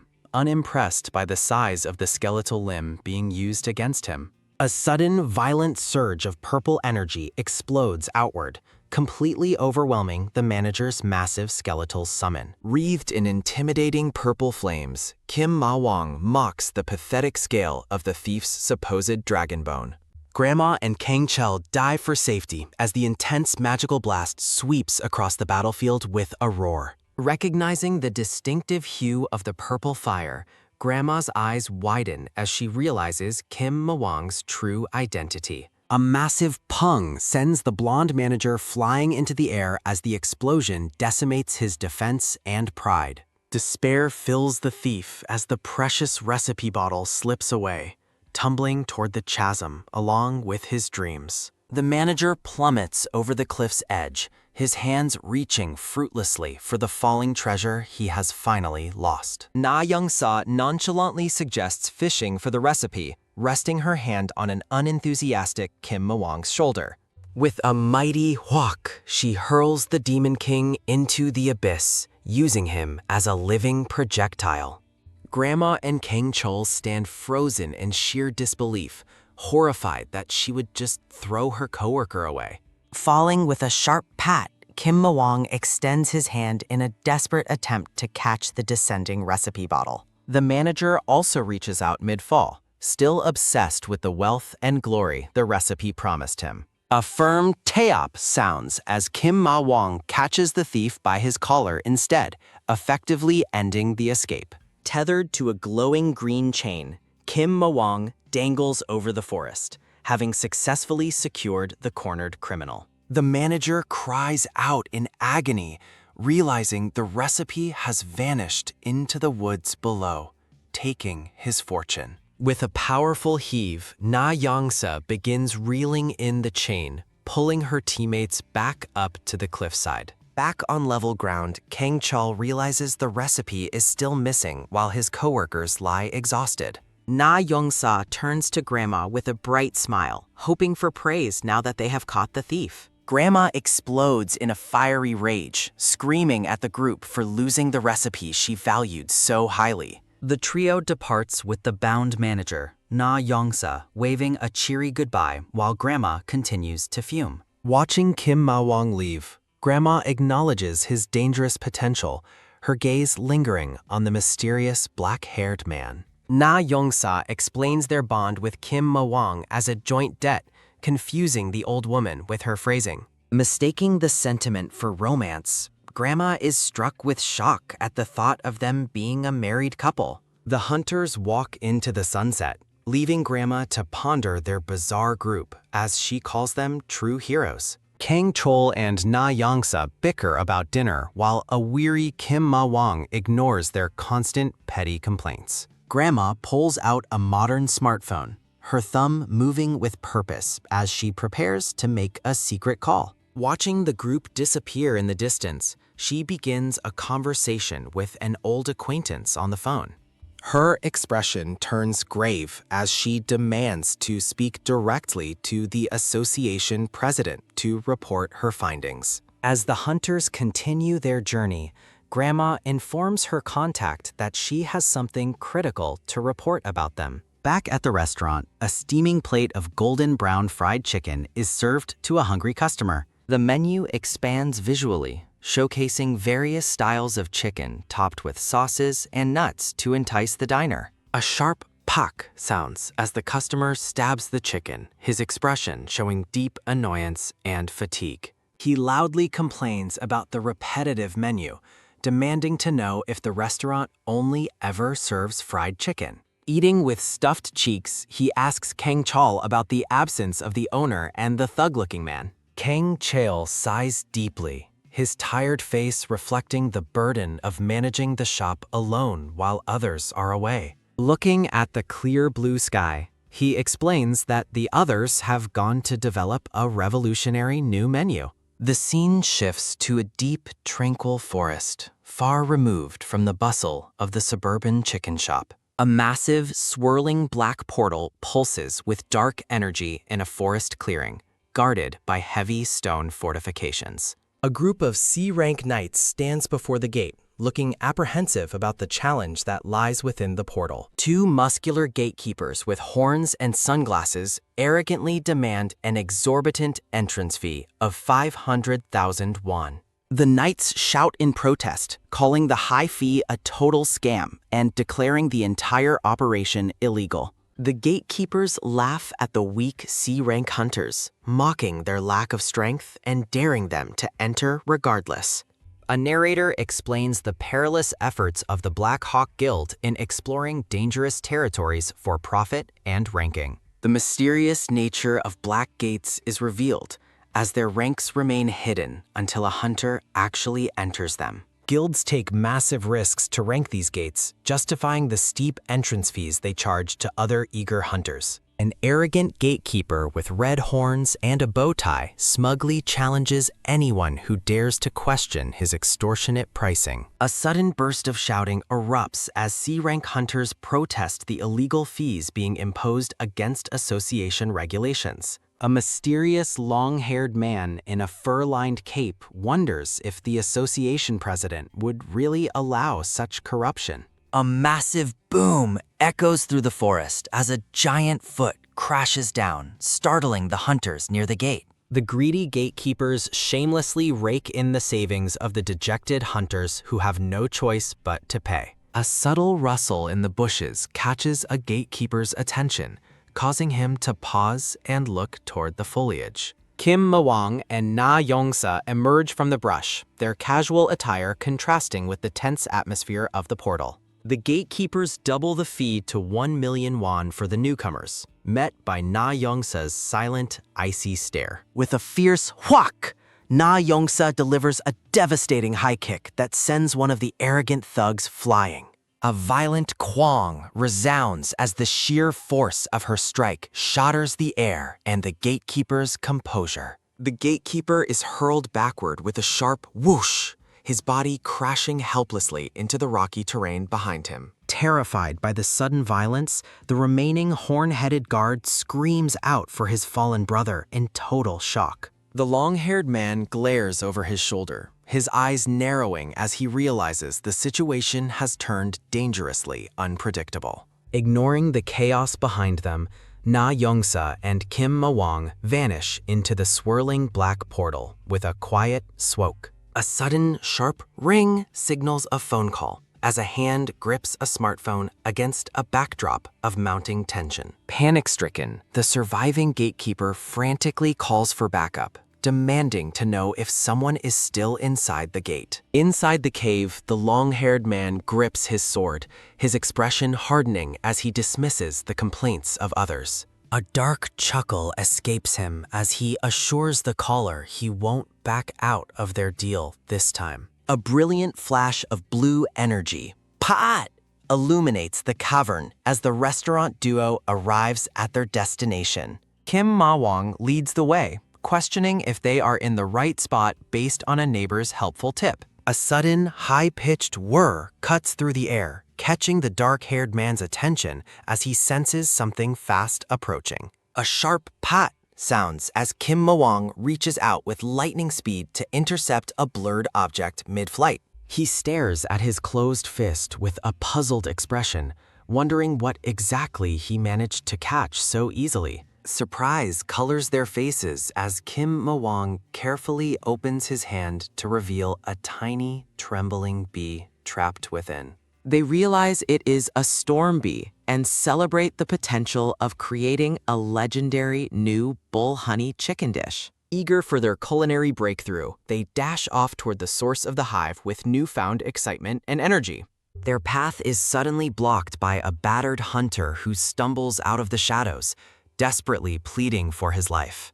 Bloodied and weeping, the young man collapses to his knees, his eyes filled with terror as he begs for mercy. A cold blade pierces through the air, ending the hunter's plea with a brutal and final strike from behind. The long-haired killer smirks, his face twisted in a villainous grin as he finds amusement in the hunter's demise. Standing firm, Na Yongsa and Kim Ma-wong confront the murderer, their expressions cold as they survey the grisly scene. Na Yongsa bluntly states that the man's murderous actions are not her concern, focusing strictly on her own business. The clearing is littered with the bodies of fallen hunters, a testament to the long-haired man's ruthless and bloody spree. Blood drips slowly from the killer's jagged blade, as he admits that a request prompted his dark deeds. He laughs manically, questioning why C-rank hunters should even be allowed to breathe the same air as him.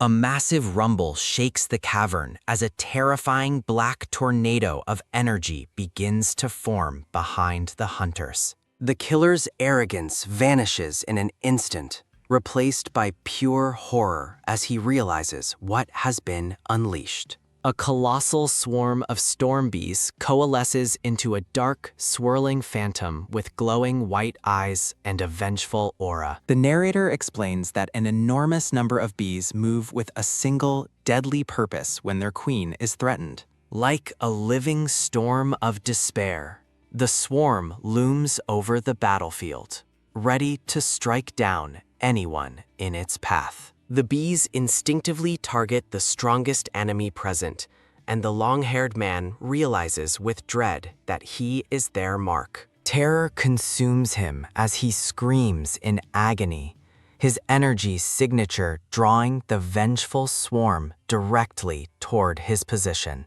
He turns to flee in a desperate panic, but the overwhelming black mass of bees is already closing in fast. The swarm lunges forward with a deafening roar, completely engulfing the battlefield in a chaotic whirl of black wings. Gasping in shock, the killer looks back one last time, realizing too late that his power was his own undoing. Na Yongsa and Kim Ma-wong watch the scene with a mixture of surprise and alarm as the hive's wrath unfolds. The gargantuan swarm surges forward with a thunderous sound, marking the beginning of a truly catastrophic storm of bees. A blinding white light erupts within the cavern, forcing Kim Ma-wong and Na Yongsa to shield their eyes. A violent quang resounds as the shockwave from the explosion ripples through the rocky environment with immense force. As the dust settles, the long-haired killer stands guard while Kim Ma-wong and Na Yongsa remain on high alert. Wiping soot from his face, Kim Ma-wong asks about the newcomer while Na Yongsa stares ahead in pure disbelief. A heavy boot lands with a firm step as a voice calls out to the hero after a long absence. Stunned, Na Yongsa recalls a pivotal moment from the Dimensional War that occurred over 200 years ago. A towering silhouette wielding a massive glaive asks if it has truly been 2 centuries since their last meeting. A faded memory depicts the legendary warrior standing tall amidst an ornate, circular battlefield during the ancient conflict. The warrior's face remains partially hidden by his fur-lined collar, his gaze sharp and filled with unresolved history. Running a hand through his vibrant red hair, the man reminds Na Yongsa of a deadly promise he once made. Namgang Joseph declares his intent to kill her, noting that the hero was not beloved by everyone in Nemesis. A stone carving of the winged goddess of revenge serves as a grim reminder of ancient mythological blood feuds. Na Yongsa stands amidst a field of fallen blades and a ram skull, symbolizing her past as a warrior. Terrified, the long-haired murderer recognizes Namgang Joseph as the legendary nemesis and humanity's current strongest fighter. Raising his glowing glaive high, Namgang Joseph prepares to unleash a devastating strike that illuminates the dark cave. With eyes glowing a fierce white, the red-haired warrior invokes the power of the Heaven Splitter technique. He swings his weapon with incredible speed, unleashing a vertical pillar of red energy that tears through the air. The killer watches in absolute horror, realizing he is completely outmatched by the sheer magnitude of the incoming attack. Amidst the chaos, Kim Ma-wong and Na Yongsa watch the terrifying display of power from the safety of the shadows. The energy beam slices through the very fabric of the environment, leaving a glowing trail of cosmic energy behind. A massive fissure splits the earth and sky as the power of the strike carves a path through the mountains. The long-haired killer screams in shock as the attack lands, unable to believe someone could possess such overwhelming strength. He collapses to the ground, defeated, as Namgang Joseph stands over him with his bloodied glaive held firmly. Turning his attention back to Na Yongsa, Namgang Joseph looks at her with a mixture of recognition and cold intent. Na Yongsa utters his name in a daze, clearly shaken by the sudden reappearance of her former acquaintance. She remembers a somber journey through the snow, walking behind Namgang Joseph as the weight of their past lingered. A younger, bloody Joseph had issued a final warning about their next meeting being a fatal one. Looking back with a heavy heart, the silver-haired Na Yongsa had simply accepted his terms during the cold winter. Back in the present, she offers a nervous, awkward greeting, asking if he has been faring well over the years. Joseph tightens his grip on his weapon, stating that he is finally ready to fulfill the promise he made. Na Yongsa stands her ground, demanding an answer to a question that has haunted her since the war ended. Joseph questions if she truly betrayed them and why she chose to fight the Demon King despite the circumstances. She firmly denies the betrayal, while Joseph looks away, his expression pained as he remembers the hero's disappearance. Without warning, he swings his glaive in a wide arc, forcing the duo to react to the incoming energy. Kim Ma-wong catches the shaft of the weapon, surprising Joseph, who demands to know the meaning of his interference. A small, glowing chibi spirit appears near Na Yongsa's wristband, mocking Kim Ma-wong's dedication to paying off his debt. Joseph recounts the rumors of the Demon King's death and the subsequent disappearance of the hero they called a traitor. His eyes narrow as he demands to know the exact nature of the relationship between the 2 restaurant workers. Kim Ma-wong pulls Na Yongsa close in a protective gesture, annoying her as they face the legendary warrior together. With a confident grin and a thumbs up, Kim Mawang declares that their mutual protection should be obvious to everyone. Enraged by the casual response, Namgung Joseph readies his heaven splitter once more, his eyes burning with white light. The warriors leap into action, dodging a massive crescent of energy that shatters the ground where they just stood. A thunderous quang echoes as the energy strike impacts the cavern wall, sending debris flying in every direction. Na Yongsa cries out in surprise as Kim Mawang charges forward, leaving her behind to confront the red-haired warrior. Bolstered by adrenaline, Kim Mawang declares that he won't just stand by and take hits from their opponent. Na Yongsa warns him to stop, reminding him that he is currently too weak to handle such a high-level fight.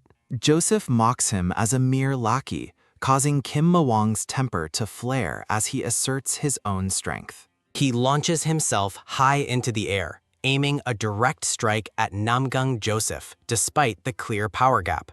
An image of a monk meditating within an intricate, glowing magic circle appears, representing a hidden source of power. Namgung Joseph slams the base of his glaive into the earth, ready to meet Kim Mawang's reckless charge head-on.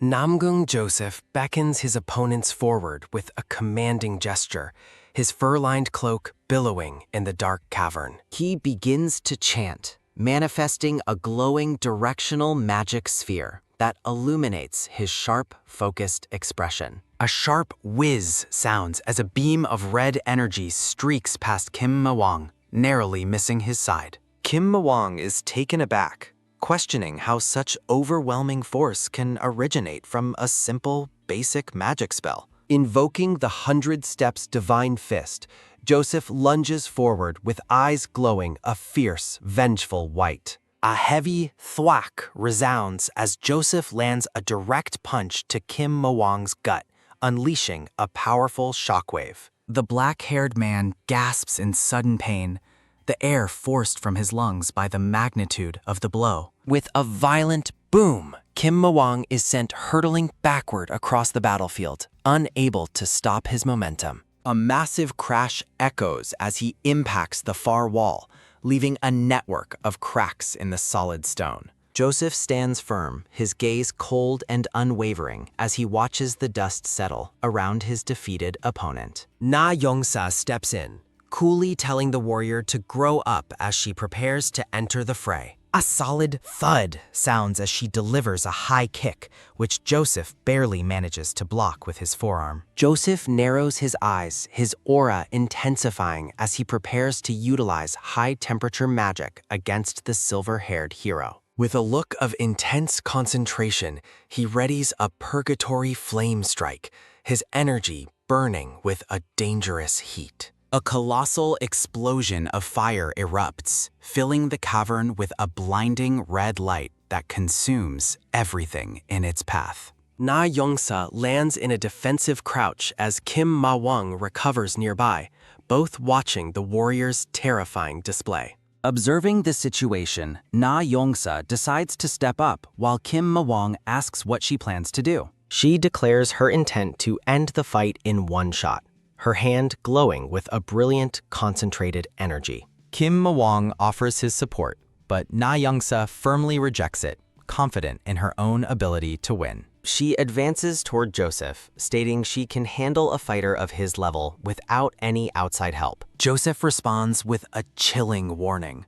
The two former comrades locked in a tense standoff of power and history. Na Yongsa observes that Joseph has always been simple-minded as he leaps through the air with his massive glaive. A thunderous quang echoes as Na Yongsa blocks the downward strike of the heavy weapon with her glowing arm. Joseph realizes her strategy of using provocations to find openings, while he remains bewildered by her unexpected strength. Shock colors the red-haired warrior's face as he begins to realize he might have vastly underestimated his opponent. He swings his glaive in a desperate wide arc, the blade whistling through the air with a faint red trail. Na Yongsa glows with divine power, her gaze hardening as she prepares to deliver a final, decisive blow. Joseph counters with his Heaven Splitter technique, unleashing a chaotic storm of space-time energy to repel her advance. She charges directly into the heart of the storm,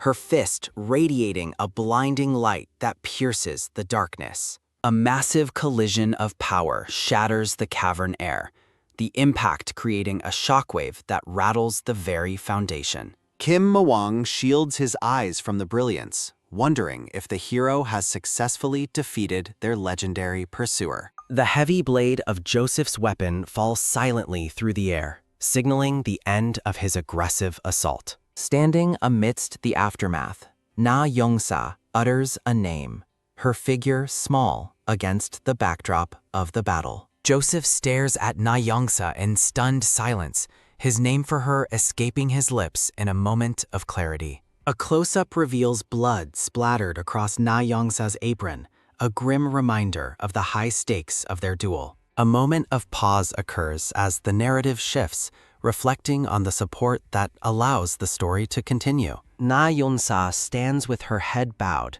her long silver hair flowing around her as a somber atmosphere takes hold. Joseph announces that one is down, his expression grim as he continues to monitor the battlefield's shifting dynamics. He warns that the rest will follow soon, his silhouette framed by the vast, rocky expanse of the cavern. From his vantage point, Joseph asks Kim Ma-wong if he has lost his mind after surviving such an impact. Kim Ma-wong replies with a defiant grin, his fangs bared as he laughs off the warrior's brutal attack. He admits it has just been a long time since he faced a challenge, his eyes gleaming with excitement. A sudden gasp of surprise escapes Joseph as he watches Na Yongsa's unexpected and casual reaction to the fight. Na Yongsa complains about a stubborn ketchup stain on her apron, seemingly more frustrated by laundry than combat. Her mood shifts instantly as she asks Joseph if he wants to die, her gaze sharp and dangerous once more. Joseph looks back with a mixture of annoyance and suspicion, his face partially hidden by his fur-trimmed collar. The red-haired warrior swings his massive blade with a sharp whoosh, cutting through the heavy air of the cave. He accuses Na Yongsa of making ambushes a habit, standing firm as the cavern walls continue to crumble around them. With a quick pat, her foot strikes the ground, propelling her forward in another burst of incredible speed. Joseph stands frozen in pure disbelief, declaring the current situation impossible as he faces the silver-haired hero's power. Snowy peaks hold the memory of a crushing defeat as Na Yongsa walks away from the humiliated Joseph. Driven by shame, Joseph endures centuries of grueling physical conditioning, swinging his sword under the pale moonlight. Amidst the ruins of his training ground, the black-haired man pushes through exhaustion, fueled by a singular obsession. His quest for power leads him to master every magical text, studying tirelessly surrounded by mountains of knowledge. With intense determination in his glowing eyes, Joseph reflects on 2 centuries of unwavering dedication to his craft. He gazes at the distant, legendary silhouette of the silver-haired hero, the target he has sworn to surpass. Back in the present, Na Yongsa casually remarks on Joseph's past cuteness, clearly unfazed by his current aggression. Enraged by her lighthearted tone, Joseph lets out a furious roar, his patience completely depleted. A massive energy wave erupts as Joseph strikes, but Na Yongsa simply watches with a puzzled, curious expression.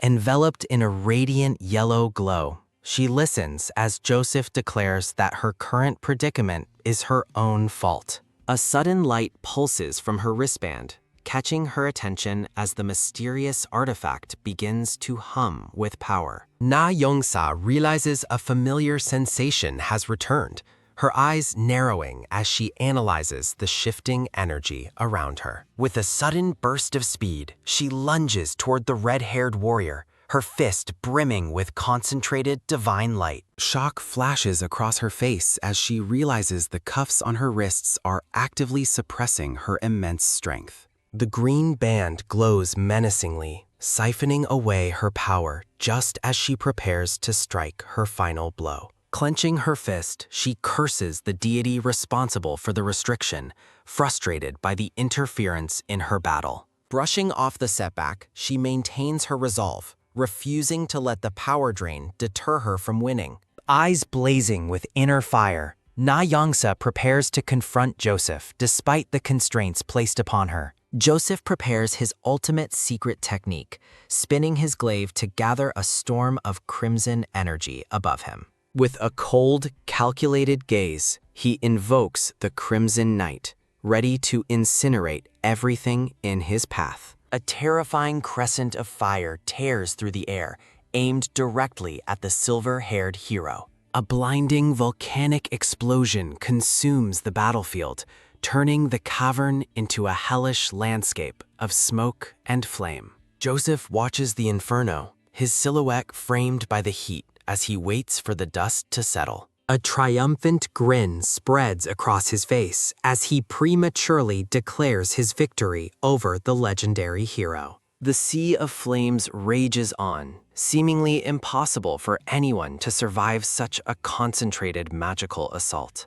A defiant voice cuts through the crackling fire, questioning if he truly believed his training was unique. A monstrous shadow with fangs and piercing eyes looms within the heat, radiating a truly terrifying dark pressure. Kim Mawang emerges from the smoke, seizing Joseph by the collar as a look of pure terror grips the warrior. Na Yongsa looks on calmly, offering a sympathetic word as the battle reaches its inevitable, lopsided conclusion. Joseph lets out a final, panicked scream as the true gap in their power is violently revealed. A thunderous quang echoes through the mountains as the final impact shatters the remaining silence of the night. Sunlight glints off the towering Hunter Association headquarters as the focus shifts away from the distant battlefield. Inside the office, an employee rushes in to inform the blue-haired director of an urgent, unexpected development. The director gasps in disbelief, her eyes widening at the news that the association president has personally intervened. The scene shifts to the grand architecture of the Vatican, bathed in the soft pink hues of a setting sun. A woman with braided hair looks out from the balcony, confirming a grave suspicion with grim certainty. Back in the cave, Na Yongsa stands victoriously over the unconscious Joseph, the threat finally neutralized for now. Later at the restaurant, the green-haired manager barks orders, demanding more effort and honesty from his employees. Na Yongsa and Kim Mawang look completely exhausted and disheveled as they endure their boss's relentless scolding. The manager dismisses their far-fetched stories about battles and presidents, focusing instead on their lack of culinary progress. He is suddenly interrupted as a new creation is presented, catching him off guard with its unexpected appearance. A platter of honeybee chicken is unveiled, shimmering with a glaze that looks deceptively delicious. Na Yongsa shoves the chicken into the manager's mouth, forcing him to taste the result of their hard work. Disaster strikes as the non-edible storm bee honey takes effect, sending everyone into a colorful, nauseating tailspin. Enraged by the culinary failure, the manager accosts Kim Mawang while Na Yongsa continues eating, seemingly immune to her own dish. She gazes into the distance, nostalgically reflecting on the early days of her cooking journey during the war. A memory of her past comrades retching in pain surfaces, revealing a long history of her catastrophic kitchen skills. The dark-haired warrior from her past issues a lethal ultimatum, forbidding her from ever touching ingredients again. In the present, her coworkers stare at her with wide-eyed horror, finally understanding the true danger of her cooking. As the stars shine above, the sounds of vomiting fill the night air, ending the day on a uniquely disgusting note. A breathtaking tapestry of purple and pink starlight stretches across the night sky above the jagged canyon. Joseph lies defeated in the center of a massive crater, his heavy glaive resting uselessly beside him. A mysterious figure wearing dark red gloves rests a hand on Joseph's head as he questions his defeat. The newcomer confirms his loss with a playful tone, leaving the red-haired warrior wide-eyed with shock. The blonde woman in a white coat laughs, clearly amused by the idea of him losing to a cook. Standing over the fallen warrior, she offers Joseph a suspicious alliance to change his current miserable situation. She reveals their shared goal of killing Na Yongsa, her expression turning cold and determined. The blonde woman clarifies that she isn't just seeking a partner, but intends to invest in his potential. With a sly smile, she extends her hand toward Joseph, signaling the start of a dangerous new pact. She asks if they have a deal, her leopard print sleeve contrasting against the dark, ominous atmosphere. A sudden, violent surge of crimson energy erupts, marking the official sealing of their treacherous agreement. Later, Joseph explains that he harbors a deep hatred for two specific things, the first being the hero. Glaring with intense malice, he identifies the second object of his loathing as irritating, buzzing flies. A terrifying, spectral shadow with glowing eyes looms behind the blonde woman as she continues her secret machinations. Radiating a menacing green aura, she mocks those who forget their place while brandishing a sharp silver artifact. The scene shifts to the gleaming glass facade of the Hunter Association headquarters under a clear, sunny sky. Inside, the green-haired Carlos stands atop a conference table, scoffing at the rumors of the president's death. Relaxing in his chair, the Green Deer Guildmaster reminds the group that the missing man is humanity's strongest. The blue-haired Camilla clutches a clipboard, her expression nervous as the focus of the meeting shifts toward her. Other guildmasters discuss the political vacuum, wondering if the president's permanent absence would actually be beneficial. Carlos prompts Camilla to speak, but she remains silent, her face a mask of exhaustion and anxiety. The various guild leaders share dark, opportunistic looks, sensing a chance to finally seize control of the city. Back at the restaurant, Na Youngsa informs an unexpected visitor that they haven't opened for business yet. A giant, round, pink dinosaur mascot stands silently in the doorway, creating a bizarre and comical sight. Kim Ma-wong assumes the stranger is looking for work, casually questioning if they need a part-time job. The dinosaur mascot stares intently, its simple face masking a much more serious and urgent purpose. Moving with surprising desperation, the mascot bows low and begs the two warriors for their immediate assistance. A platter of freshly fried golden chicken sits on the table, its savory aroma filling the quiet shop. Na Yangsa looks bewildered, questioning why someone would seek help from a simple neighborhood chicken establishment. The mascot explains that they were spotted by a hidden CCTV camera belonging to the Blackhawk Guild. A humorous illustration shows Na Youngsa and Kim Ma-wong sneaking into a dangerous black gate for ingredients. The pink dinosaur mascot stands amidst the rubble of the president's last known location, analyzing the scene. As a fork picks up a piece of chicken, the visitor mentions the president's solo mission. Eating the chicken with gusto, the mascot reasons that a massive battle must have occurred within the gate. Kim Ma-wong and Na Youngsa listen in shock as the visitor claims only they could have survived that fight. The mascot directly accuses them of being members of the legendary and feared group known as Nemesis. Silence falls over the restaurant as the pink dinosaur waits for the two employees to confirm their identity. A vision of the association building crumbling illustrates the dire emergency threatening the stability of Neo Seoul. Na Yongsa wonders aloud if Joseph's influence is truly enough to cause such a massive political fracture. Symbols of the four great guilds appear chained together, representing the fragile order held by the president's power. Chains shatter as the narrative warns of the chaos that follows when power-hungry individuals find an opening. The mascot pleads again, insisting that as Nemesis members, they are the only ones strong enough to help. Na Youngsa gives a flat refusal, clearly wanting to avoid any further trouble or heroic responsibilities. Pointing to her black apron, she asks the visitor to look closely at what she is currently wearing. She insists she is merely a normal shop owner whose only dream is paying off debt and retiring rich. Beside a plate of picked-over chicken bones, she reiterates her desire for a simple, comfortable life. The mascot notes the irony of her statement as a sudden, loud crash sounding comes from the counter. Carlos tumbles out from his hiding spot while the mascot admits to withholding some very important information. The mascot suit opens to reveal Camilla Bernstein, the acting association president, now seeking their protection. She confesses that while her official duty was a local inspection, she intentionally leaked information to find them.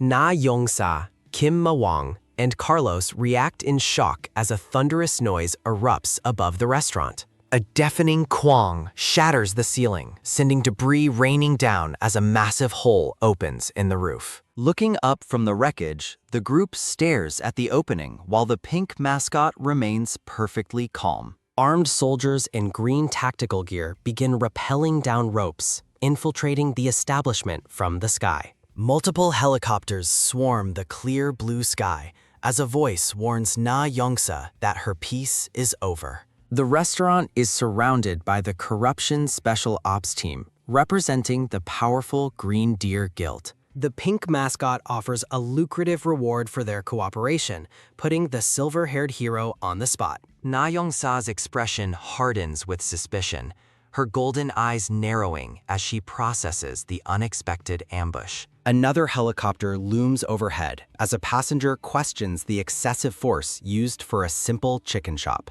Inside a transport, a man in a suit confirms the order to capture the targets alive. Smirking confidently, the glasses-wearing man doubts if the restaurant staff can survive his team's aggressive tactics. He checks in via radio, demanding an immediate status report from the corruption team on the ground. Confusion strikes the suited man as he watches Na Yongsa and Kim Ma-wong perform an impossible aerial maneuver. A thunderous boom rocks a helicopter while Kim Ma-wong hangs onto a cable, defying the laws of physics. The two warriors sit calmly amidst the chaos, leaving their attackers to wonder about their true identities. A startled soldier gasps as a blade suddenly threatens his throat, signaling a swift counterattack. Inside the cockpit, Carlos clings to the mascot suit while a pilot questions their lack of parachutes. The helicopter roars through the air as the green-haired man anxiously asks if they've reached their destination.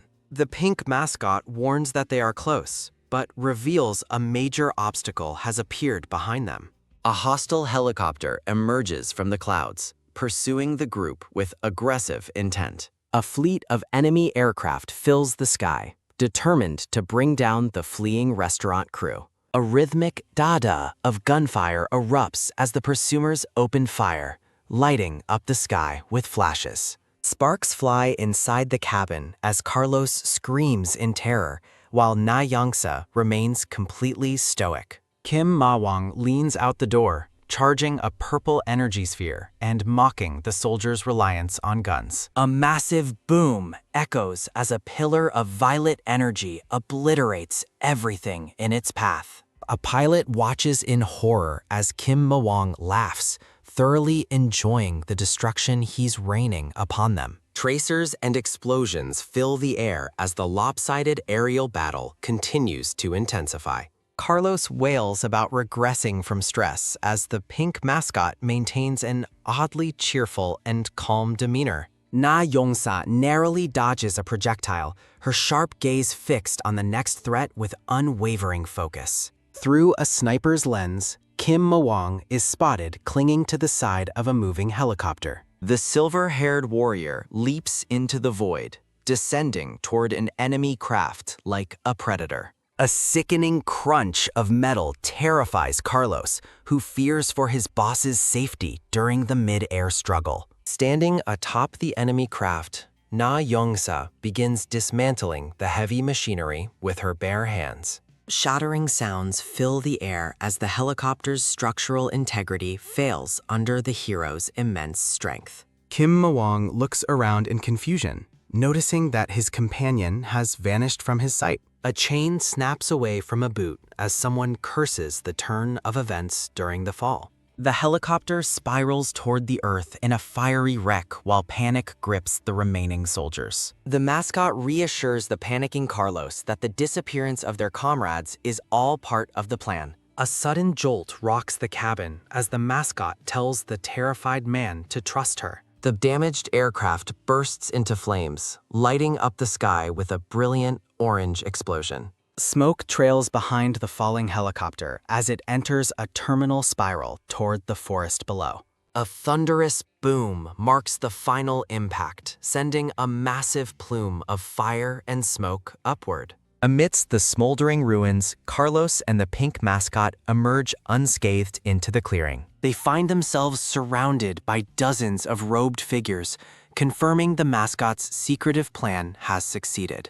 The robed cultists manifest glowing energy bonds, standing ready as their leader declares everything is on track. The narrative shifts to 2 centuries ago, when humanity turned to God during the devastating dimensional war. Moved by their suffering, a divine entity reached out to grant salvation to the faithful. God shared celestial power with his followers, creating a new force meant to protect the world. A hooded prophet leads the masses toward a holy light, marking the birth of a powerful religious order. Today, the world remains split between the Hunter Association's influence and this ancient, powerful religious group. A grand palace complex stands above a dense forest as an ominous red glow permeates the atmosphere. Robed guards wielding glowing energy bonds stand ready to defend the headquarters of the powerful religious order. A sharp kang rings out as the green-haired Carlos swings a heavy pickaxe against the rocky quarry wall.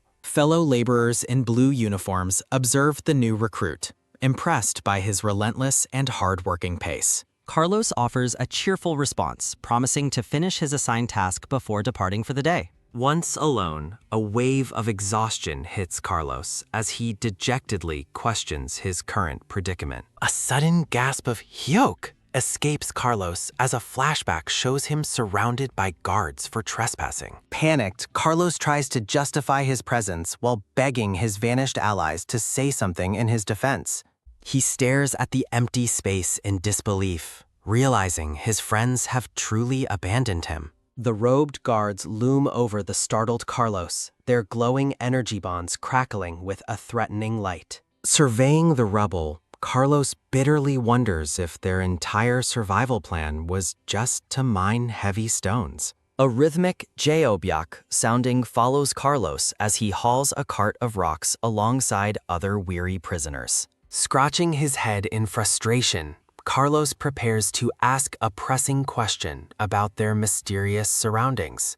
Watching guards whip laborers, Carlos realizes with sinking dread that this facility is far worse than a prison. He turns back with a shocked expression, struggling to comprehend the grim severity of the situation. An older prisoner explains that this location was built to reform heretics who dared to defy the order. He notes that serious criminals and those following demonic influences are brought here for eternal labor. A hand adorned with several gold rings rests on a stone railing, a silent display of immense wealth. The mustachioed Cardinal Valentino smirks while holding a glass of wine, overseeing his domain with arrogant confidence. He demands excessive donations from the poor, greedily watching gold coins fill his massive collection boxes. Innocent people are bound with ropes and dragged away to work as slaves for the religious elite. Carlos contemplates the injustice of the system, wondering how so many innocent lives could be ruined. With a friendly tuck sounding, the older prisoner pats Carlos's back and tells him not to worry. A figure in an ornate white robe stands with their back to the quarry, watching over the masses. The man suggests that if Carlos becomes a model prisoner, he might be released sooner than expected. He offers a wide, hopeful smile while wishing the young green-haired man the best of luck. Carlos reacts with a look of stunned disbelief at the prospect of a legitimate release from the quarry. A guard arrives to lead the older man away, announcing that his release is finally being processed. A loud bell rings out for mealtime, signaling that rations for Block B are now being served. Prisoners shuffle toward the distribution tables as a low murmur of woong-song sounding fills the air. Looking dejected, Carlos holds his empty tray while learning that the target, Kang Chol, is in Block A. He walks through the field, privately considering the possibility of attempting a solo escape from the compound. With a heavy sigh of "ha," he wonders where Na Youngsa and Kim Ma-wang have disappeared to.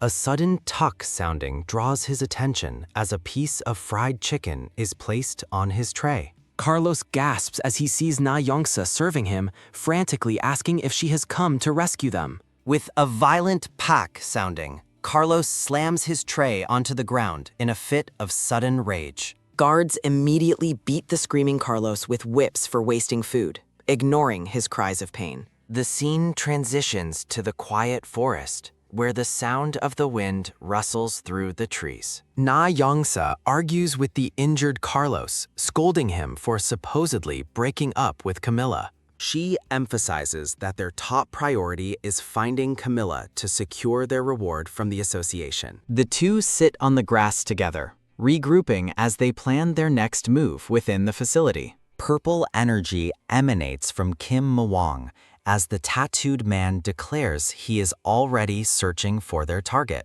A tactical map overlay indicates their current coordinates in relation to the main headquarters building. A powerful magical pulse of pa-at sounding ripples through the forest as Kim Ma-wang scans the area. Carlos and Na Youngsa look up with wide eyes as they realize their companion has found something. Kim Ma-wang snaps at them with a pa-jik sounding, annoyed that they doubted his superior sensory abilities. He explains that he has located a highly suspicious area that defies his magical scanning. With a decisive chalk sounding, he points toward the grand domed building at the heart of the complex. He reveals that the underground section of that specific building is completely shielded from his external search. Na Youngsa turns to the green-haired Carlos, asking if he possesses any knowledge regarding that mysterious location. The group approaches a grand domed palace under an ominous crimson sky, marking their next secretive target. The green-haired Carlos waves back toward the distant compound, looking uneasy about the uncertain path ahead. From above, the massive dome pulses with an invisible magical field that blocks all outside detection spells. Disguised in prisoner blue, Na Youngsa and Kim Ma-wang prepare to infiltrate the suspicious central building together. As Na Youngsa moves, a guard brandishing a whip demands to know where they are going during work. A rhythmic jo-buck sounding signals the approach of two guards ready to enforce the facility's strict rules. Thinking quickly, Na Youngsa and Kim Ma-wang restrain Carlos, falsely claiming they stopped his sudden escape attempt. Carlos screams in terrified disbelief as his allies shamelessly sell him out to the approaching enemy guards. A guard licks his club with a haljak sounding, menacingly promising Carlos some special reformation for his crimes.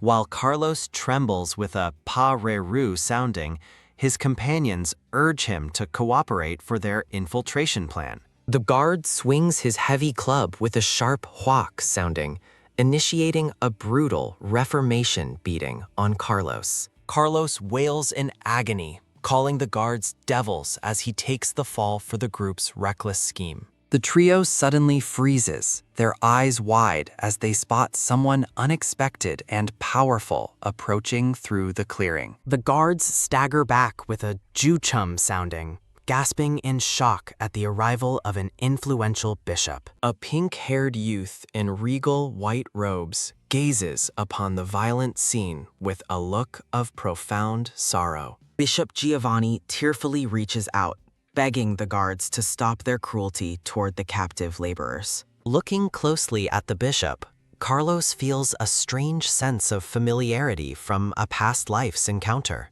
Panicked and sweaty, the guards immediately recognize the powerful and benevolent Bishop Giovanni standing before them. A vision reveals Giovanni's true strength, showing him as one of the 10 most powerful warriors currently alive. The memory shifts to Giovanni, clad in holy armor, a master swordsman dedicated to a higher divine cause. Distraught, the bishop scolds the guard for his violence, while the man struggles to justify his actions. Carlos mentions that this person is the subject of many rumors within the prison's Block B. Glowing with a holy light, Giovanni is shown as a beloved figure who protects the weak and innocent. Carlos rubs his chin thoughtfully, piecing together the information about the influential and mysterious religious leader. He calls for a pause, realizing their current situation offers a unique opportunity to gain much-needed leverage. The scene shifts back to the rugged, rocky terrain surrounding the Order's secretive and well-guarded headquarters. Rhythmic kang-kang sounds echo as the tattooed Kim Mawang prepares to strike a massive quarry boulder. With a weary sigh, the warrior reflects on his fabricated decades of experience in the grueling mining industry. He stares down the massive rock, determined to show off the overwhelming power that defines his true nature. He winds up for a massive swing, the pickaxe whistling through the air with a whick sounding. Shouting for Carlos to move, he delivers a crushing blow that rings out with a loud crack sounding. The pickaxe slices through the air with a swick sounding as he channels his immense purple energy. A violent quang sounding follows a purple explosion as the rock is completely pulverized by his strike. Debris and dust fill the air as the ground trembles from the force of the warrior's blow. A trail of steam rises with a siu-ung sounding while stunned guards watch the impossible display of strength. Posing confidently, Kim Mawang declares himself the Demon King of Mining, making an unforgettable first impression. The focus shifts to a different part of the quarry where heavy stone walls loom over the laborers. Hungry guards trudge through the area, grumbling about the terrible quality of their daily flavorless rations. A sudden tuck sounding catches a guard by surprise as someone places high-quality food onto his tray. A shimmering light erupts with a pat sounding as a pile of golden fried chicken appears. The guards are moved to tears, praising their luck for receiving such delicious food in this place. Startled by the sudden treat, one guard turns with a suak sounding to see who served them. Radiating beauty with a sayara sounding, Na Yongsa serves more chicken, earning the title of Chicken Angel. Carlos stands in the background, overwhelmed by the chaos of Kim Mawang's mining and Na Yongsa's catering. He watches with a deadpan expression, questioning why his allies are putting so much effort into these roles. The narrative moves back to the lush forest as the group discusses the next steps of their plan. Na Yongsa and Kim Mawang berate Carlos, claiming he ruined their perfect chance to look like model prisoners. They watch from the shadows as Bishop Giovanni continues to advocate for the prisoners' well-being and peace. Carlos expresses doubt, finding it absurd that they must impress guards who were just beating him. Carlos recalls that the bishop relies on guard recommendations, making their over-the-top displays a necessary evil. An evaluator interviews a nervous prisoner, asking if he possesses any useful skills beyond manual labor. The officials dismissively reject the man's application, noting that basic rock-breaking talents are far too common. A loud, despairing wah sounding erupts as the rejected prisoner collapses onto the ground in absolute heartbreak. Na Yongsa and Kim Mawang perform their respective roles with terrifying intensity to secure their release. Carlos watches the displays with unease, finding the desperate competition for the top spots genuinely frightening. Clenching his bandaged arm, Carlos vows to win a spot among the elite model prisoners at any cost. A prisoner waits with bated breath as the announcement of the final selection begins to unfold. A sudden quack sounding underscores Carlos's shock as he is officially named the 6th and final model prisoner. Carlos reflects on his absurd efforts to impress the guards, which included high-energy juggling and constant pandering. Overwhelmed by the mental strain, Carlos clutches his head while wondering where his two companions have gone. A black-haired man approaches the weary Carlos, recognizing him from the earlier commotion in the compound. Carlos reacts with a deadpan stare as the man mentions the legendary nicknames earned by his two allies. Kim Ma-wong stands over a fallen elder, whose spirit seems to depart after witnessing the warrior's crushing strength.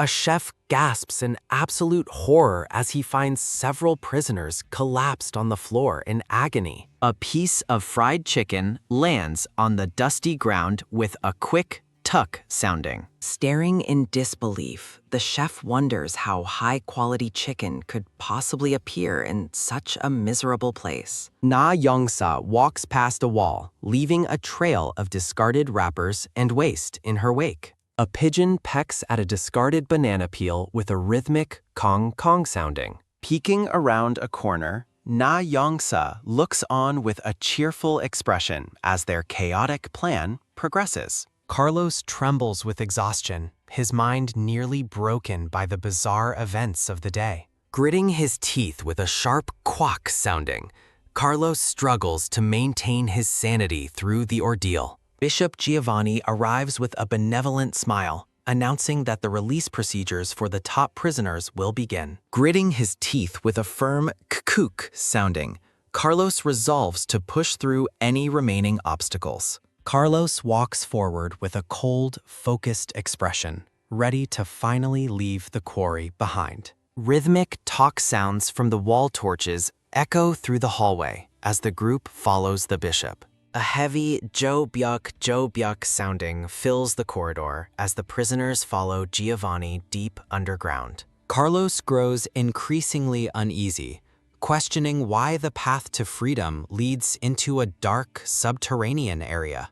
Giovanni stops before a massive, ornate door, casually dismissing the prisoners' concerns as nothing special. The heavy doors creak open with a long creak sounding, revealing a brilliant light from within. A magnificent banquet table laden with exotic delicacies is revealed, which Giovanni calls a modest meal. The bishop explains that they will process the official release papers immediately following the conclusion of the feast. The lavish spread of food glitters with a bright banjak sounding, tempting the hungry prisoners. The captive laborers stare at the incredible feast with wide eyes, completely overwhelmed by the sight. Forgetting all suspicion, the prisoners sprint toward the table with reckless abandon to begin their meal. A man gorges himself on the food, tearfully declaring that it tastes exactly like his long-lost freedom. Carlos hesitates, looking back toward the entrance as a sense of impending danger begins to settle in. He stares at the extravagant spread with deep suspicion, wondering why the order would treat slaves so well. Carlos notices something wrong and turns to his companion, asking why he has suddenly stopped moving. A prisoner suddenly collapses onto the floor with a heavy tail sock sounding, completely losing consciousness. Giovanni looms over the table, his benevolent mask slipping as he asks if they dislike his hospitality. Realization strikes Carlos like a bolt of lightning as he finally understands the true nature of the trap. A sudden, violent piak sounding rings out as Carlos is struck hard from behind by an unseen force. Carlos gasps in shock as he is caught by the throat with a firm tiak sounding. Smirking with a cruel pie-sick sounding, Giovanni laments the waste of such expensive and carefully prepared food. The bishop's eyes glow with a sinister red light as he mockingly calls the prisoners lowly bugs. The camera looks down upon the banquet hall, showing the 6 prisoners scattered and unconscious around the table. Giovanni orders his hooded subordinates to carefully move the captured bugs to their next destination. The hooded followers bow deeply, acknowledging Bishop Giovanni's command with a low, synchronized response. A rhythmic Jo Byuk sounding echoes as the hooded figures carry the limp prisoners through the dungeon. The captors move quickly to finish their task while Carlos begins to stir slightly on the cold ground. Carlos lunges at the hooded cultists, catching them completely off guard with his sudden and aggressive assault. A violent blow lands with a sharp sound as Carlos strikes his targets with precision and force. Another heavy impact follows as Carlos continues his relentless offensive, knocking the hooded figures aside. Landing safely on his feet, Carlos takes a deep breath and lets out a relieved pew sounding. Carlos reveals a set of stolen keys, confirming his suspicions about the facility's questionable security measures. He reflects on his knowledge from a past life, recalling the true and dangerous nature of Bishop Giovanni. A vision shows Giovanni as a legendary hero with pink hair, once hailed as a powerful protector. The memory darkens, revealing Giovanni's hidden ambition to seize total control through a terrifying army of demons. Carlos recalls that Giovanni's previous plans were eventually thwarted when the Pope executed him for his crimes. He stands before a sea of small, strange creatures, contemplating the dark source of the bishop's power. Walking deeper into the dungeon, Carlos realizes the bishop has been harvesting these chimeras for his secret war. A sudden plea for help from behind a barred door halts Carlos in his tracks with a sharp tup sounding. A desperate prisoner begs Carlos for help, hoping to be released from his grim confinement. Carlos quickly tests the stolen keys with a clicking sound, searching for the one that fits the lock. He grumbles about the stubborn door, but finally feels the key turn with a satisfying click. As the door swings open, a massive, muscular chimera looms ominously behind the small prisoner with a low, dung sounding. Carlos freezes in absolute terror as the grotesque monster's massive shadow completely engulfs his small frame. Realizing he has fallen into a trap, Carlos backs away as the monster prepares its first strike. The man he tried to save cowers in fear, noting that they are both trapped with the beast. The monster salivates behind the heavy bars, eyeing its next meal with a predatory and hungry gaze. Carlos tries to reassure himself by insulting the beast's intelligence, hoping it lacks the wit to escape. With a violent sound, the monster shatters the thick bars using its overwhelming and impossible physical strength. The beast lets out a deafening roar as it breaks free, leaving the other prisoner in a panic. Terrified for his life, the man shoves Carlos toward the monster with a frantic pushing motion. Carlos reacts with sheer annoyance, finding the cowardly betrayal to be a predictably cliched and tiresome move. Camilla suddenly leaps into the fray with a quick tot sounding, her eyes focused and ready for battle. She prepares to activate her powerful dragon suit, signaling the start of a high-stakes counterattack. A brilliant light erupts as the suit's activation begins, transforming her into a formidable and glowing warrior. The chimera lunges forward with a roar, unaware of the immense power about to be unleashed against it. The beast is suddenly halted mid-strike with a sharp sound, seemingly paralyzed by an unseen and powerful force. A small, pink dragon-like creature delivers a crushing blow that sends the massive monster reeling backward. The chimera grunts in pain as the tiny creature's surprising strength begins to take a heavy toll. With a heavy sound, the massive beast is slammed face-first into the cold stone floor by the blow. The little dragon creature stands firm with a tat sounding, proving itself far tougher than its appearance suggests. Enraged, the chimera pushes itself back up, letting out a deafening and furious roar that echoes through the halls. Camilla readies her ultimate move, channeling a massive amount of glowing blue energy into a concentrated point. A devastating water breath attack blasts the monster, overwhelming it with pure and unstoppable elemental power. The impact creates a massive explosion with a loud sound, filling the corridor with blinding light and debris. Carlos watches in awe, stunned by the sheer magnitude of Camilla's hidden and terrifyingly vast strength.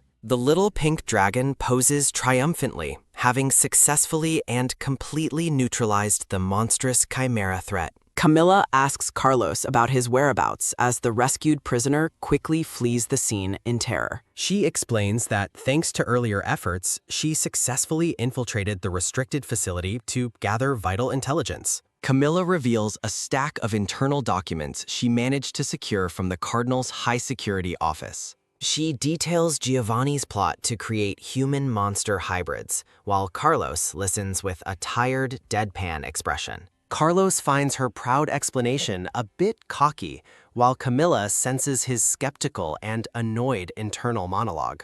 Carlos argues that sharing this critical information sooner would have saved them a significant amount of trouble. They discuss the strategic importance of the documents, which include the location of the association president.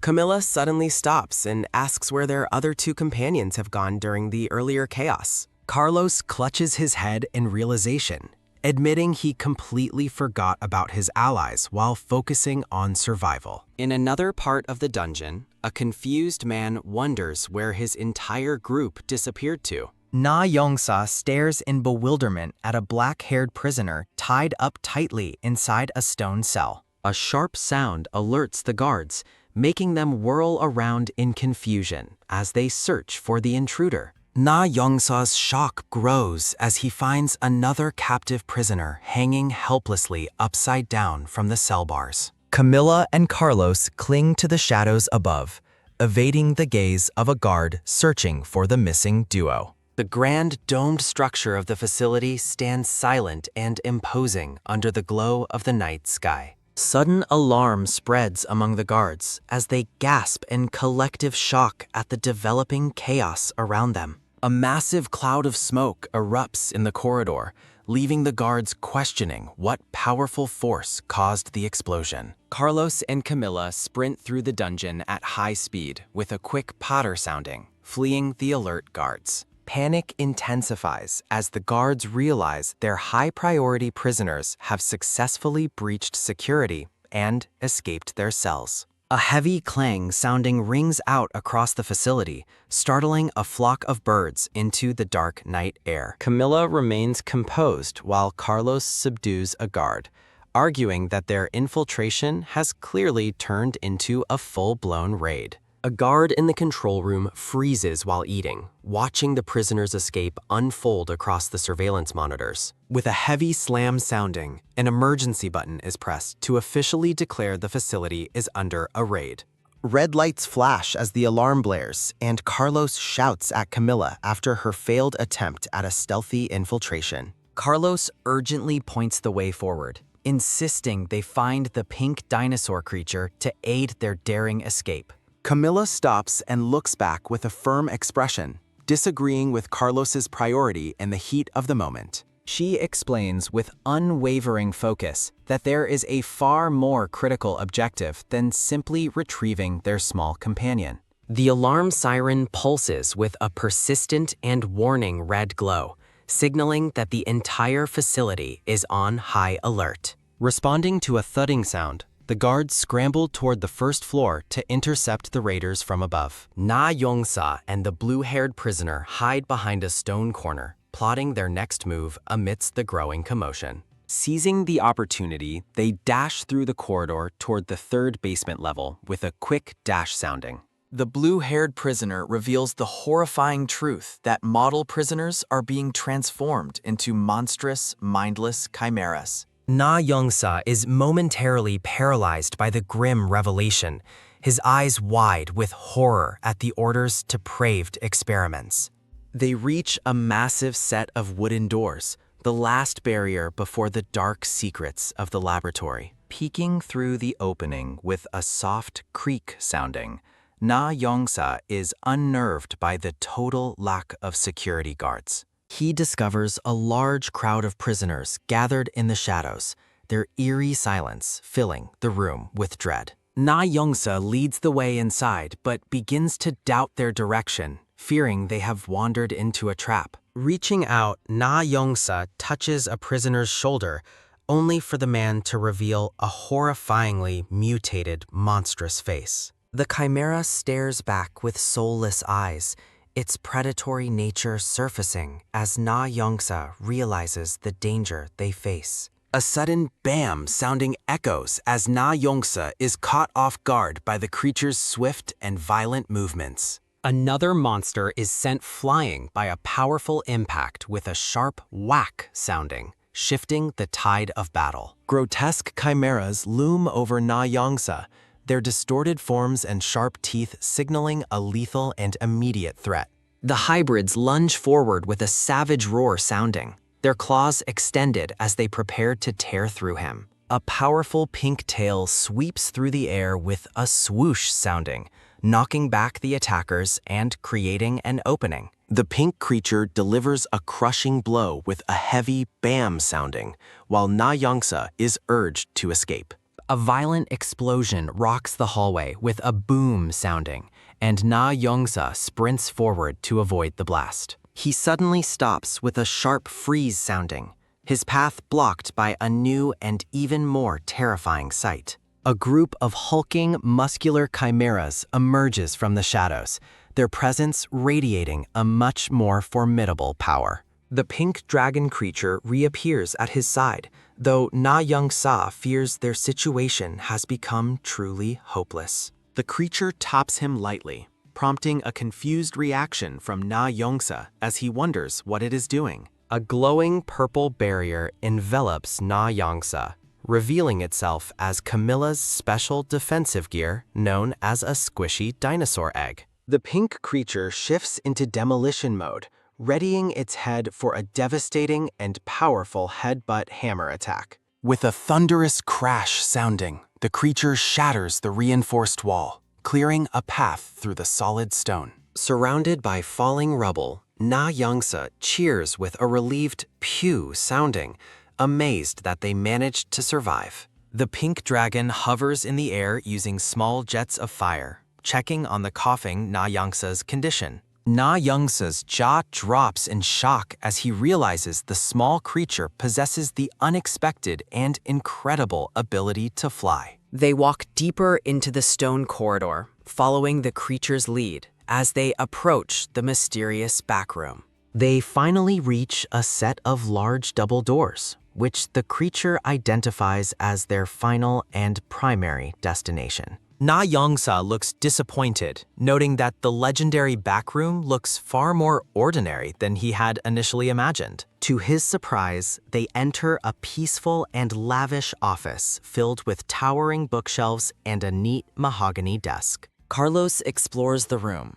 concluding that the association president was definitely held here recently. A fireplace stands in the corner while Camilla and Carlos examine a strange, fluffy object. Staring at a monitor, Carlos reacts with confusion as he uncovers more suspicious data. Carlos examines an envelope bearing the Grimaldi family seal, tucked behind an old family portrait. Realization strikes as Carlos stares in wide-eyed shock, connecting the Grimaldi name to the conspiracy. Carlos frantically warns Camilla about the danger as they realize whose room they have infiltrated. A system alert confirms his worst fears. They have stumbled directly into Bishop Giovanni's private quarters. Carlos freezes in terror as a heavy clack sounding echoes, signaling someone is entering the room. A pair of blood-stained boots and ornate robes approach with a slow, menacing step sounding.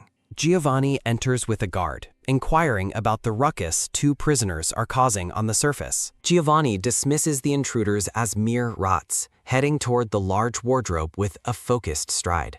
Squeezed into the narrow wardrobe, Carlos and Camilla hold their breath, terrified of being discovered. Giovanni ponders with a cruel detachment whether to transform the intruders into chimeras or execute them. Carlos trembles in the darkness, silently pleading for the bishop to leave the room. Clenching his eyes shut, Carlos remains paralyzed by fear as he hears the bishop looming nearby. Through a narrow crack, Carlos watches with a horrified eye as the wardrobe door begins to creak. Giovanni turns away from the furniture, casually discussing his next move with the dark-robed guard. A shadow falls over Giovanni's face, hinting at the dark and hollow nature of his soul. The bishop leaves the wardrobe partially open, oblivious to the prisoners hiding within the small space. Giovanni receives confirmation that preparations for activating the angel are complete and ready for deployment.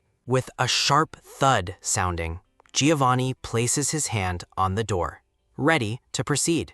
Giovanni smiles with chilling anticipation, leading the way toward what he calls the room of heaven. Once they are alone, the wardrobe begins to shake violently with a frantic rattle sounding. Carlos and Camilla tumble out of the cramped space, gasping for air as they hit the floor. Exhausted and breathless, Carlos lets out a relieved pew sounding, grateful to have avoided detection. Checking the hallway, Carlos confirms that Giovanni and his guard have finally vacated the area. Camilla questions the true nature of the angel, suspecting it is far from a divine creature. They move cautiously through the corridor with a soft step sounding, discussing the Order's unnatural creations. Carlos explains that the real problem lies in the Order's attempt to manifest a non-existent myth. Falling syringes and blood-soaked coins illustrate the profound corruption within the Church's power and experiments. In a tragic flashback, a young Giovanni cries out for mercy amidst a landscape of fire. The young boy kneels alone in the ruins of a city consumed by a bloody purge. A massive figure wielding a hammer stands amongst a sea of corpses in the grim aftermath. A woman with glowing eyes looks back, cold and indifferent to the destruction left in her wake. The memory confirms that Giovanni is one of the few survivors of that horrific historical purge. A distorted close-up of a manic smile reveals the deep-seated madness driving Giovanni's current actions. The scene shifts to a robed figure reaching for a specific book on a towering library shelf. Carlos and Camilla peek through the doorway, discussing the impossible amount of magic needed for the angel. They sprint down the stone hall with a quick patter sounding, sensing something is deeply wrong. Carlos remembers a powerful entity using dark purple magic, suspecting it might be the needed power source. As Carlos wonders about the source of the magic, he is suddenly yanked backward by Camilla. A massive pink hand grips Carlos tightly with a sudden grab sounding, pulling him from danger. A monstrous chimera shatters the wall with a thunderous bam sounding, barely missing the green-haired man. Carlos yells in surprise as he realizes how close he came to being crushed by the monster. Red dust fills the air as they realize they are completely surrounded by emerging chimeras. Giovanni's expression twists into a cruel grin as he watches his trap finally snap shut. The bishop admits to his guard that he enjoys watching the terrified expressions of trapped mice. Giovanni strides down the hall, declaring that their grand divine cause is about to be realized. The pink-haired bishop looks back with a calm gaze, mentioning the help they received from outside. Sitting at his mahogany desk, Giovanni asks his visitor if they have lost their mind.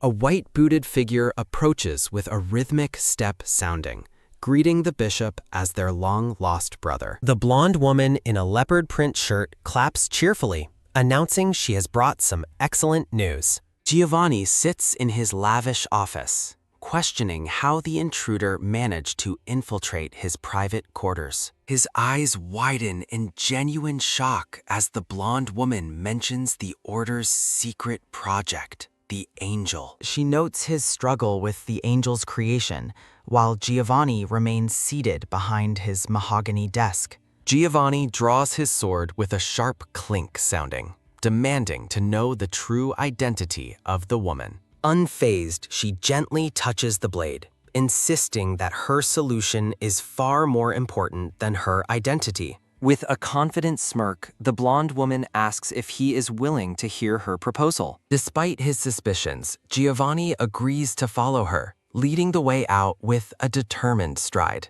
They approach a set of massive, ornate double doors that guard a highly restricted area of the facility. Camilla grabs a hooded guard by the collar, demanding to know if this is the room of heaven. Accompanied by Carlos, she stands before the grand doors while the terrified guard pleads for his life. Outside, a heavy boom sounding echoes from the cathedral's domed roof, causing birds to scatter in the night.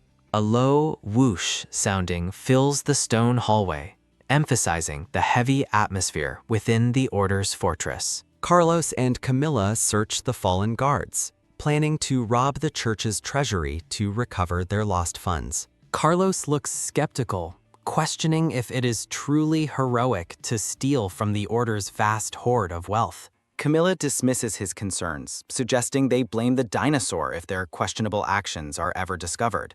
She asks if Carlos knows the treasury's location, while he assures her he has everything under control. Camilla suddenly lunges at a fleeing guard with a quick swoosh sounding, demanding his immediate report. A violent strike cuts through the air with a sharp whack sounding, leaving no room for escape. The hooded man cries out in pain as Camilla slams him against the wall with a heavy thud sounding. She reveals that she spotted him hiding earlier, maintaining a firm grip on his tattered brown robes. A sudden bam sounding erupts near the guard's head, terrifying him into absolute and total submission. Camilla threatens to destroy his face next unless he reveals the location of the church's secret treasury. They finally reach the magnificent treasury doors, which are heavily reinforced and decorated with golden sunbursts. Carlos and Camilla prepare to enter,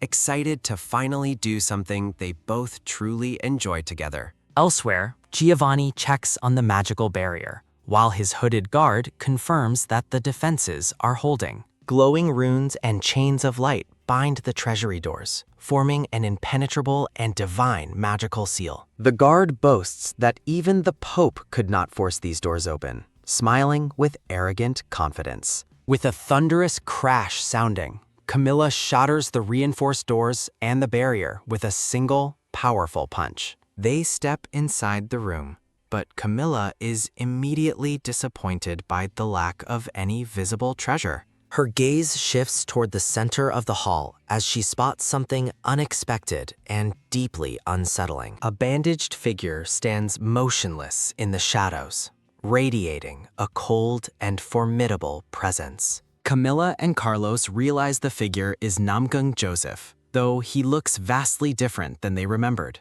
Carlos rages about the missing money, blaming Joseph for their misfortune, while Camilla senses something is wrong. A close-up reveals Namgung Joseph's face is partially covered by a jagged mask, exposing one glowing red eye. Staring blankly at the intruders, the silent warrior seems unable or unwilling to respond to their questions. Carlos points an accusatory finger, demanding to know why Joseph is staring at them with such intensity. With a soft creak sounding, the bandages on Namgung Joseph's body begin to shift and unravel with sinister intent. Massive wing-like appendages erupt from his back with a sudden whoosh sounding, filling the room with dark power. Camilla is thrown back by a sudden burst of energy, realizing too late the danger they have entered.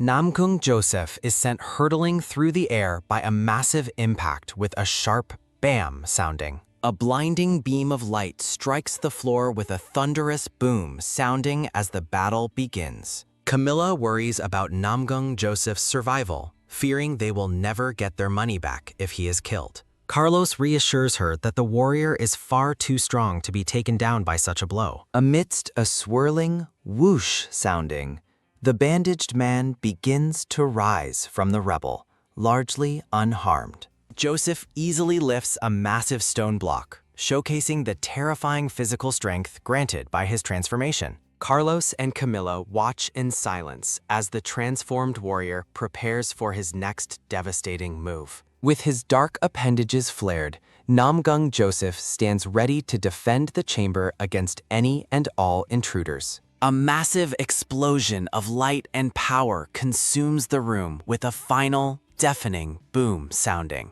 Bandaged and flared with wing-like appendages, Namgung Joseph crashes onto the stone floor with a heavy impact. Camilla and Carlos observe the transformed warrior, noting that something about Joseph feels fundamentally different than before. A close-up reveals Joseph's red-tinted eye peering through his bandages as a cold energy swirls around him. Standing on a shattered platform, Joseph remains silent while Camilla concludes that words alone will not stop him. A massive flare of light consumes the chamber, signaling the start of a high-intensity magical confrontation. The stone hall is illuminated by a blinding flash as the battle between the prisoners and Joseph escalates. Joseph looks on with a focused gaze, his bandages fluttering in the wake of the powerful energy surges. The ground shatters under the pressure of the fight, sending cracks radiating across the ornate stone floor. Camilla lunges toward Joseph with determined speed, her white hair trailing behind her in a blur of motion. A powerful strike connects with a devastating force that sends shockwaves rippling through the massive hall. Camilla maintains her combat stance, declaring that they must keep hitting him until he finally stops moving. Elsewhere in the dark cathedral, a mysterious sound echoes through the stone corridor, drawing the attention of those nearby. Accompanied by his guards, the pink-haired Bishop Giovanni wonders if the loud explosions they hear are actually cannonballs. A wall nearby shatters unexpectedly, startling Giovanni as dust and debris rain down from the damaged stone structure.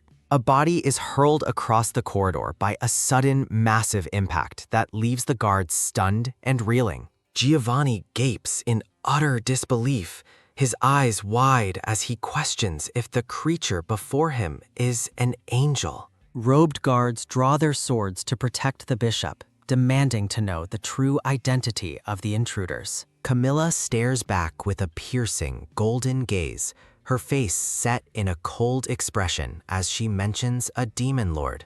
Carlos charges into the fray with a wild grin, his eyes glowing red as he prepares to attack the bishop. A violent explosion of purple and white energy tears through the hall, obliterating everything in its immediate path. Magical energy swirls in a chaotic vortex as the fight between the church and the intruders reaches a fever pitch. Giovanni is thrown backward by the force of a blast, landing hard among the smoking ruins of his hallway. Carlos towers over the fallen bishop, demanding to know if he and his guards are part of the association. Knuckles cracking, Carlos mocks his opponents by claiming he is merely an employee from a local chicken restaurant. Giovanni stands and draws a magnificent sword, the blade pulsing with an intense and divine pink magical light. His expression twists with arrogance as he prepares to strike down the man he calls an insignificant bug.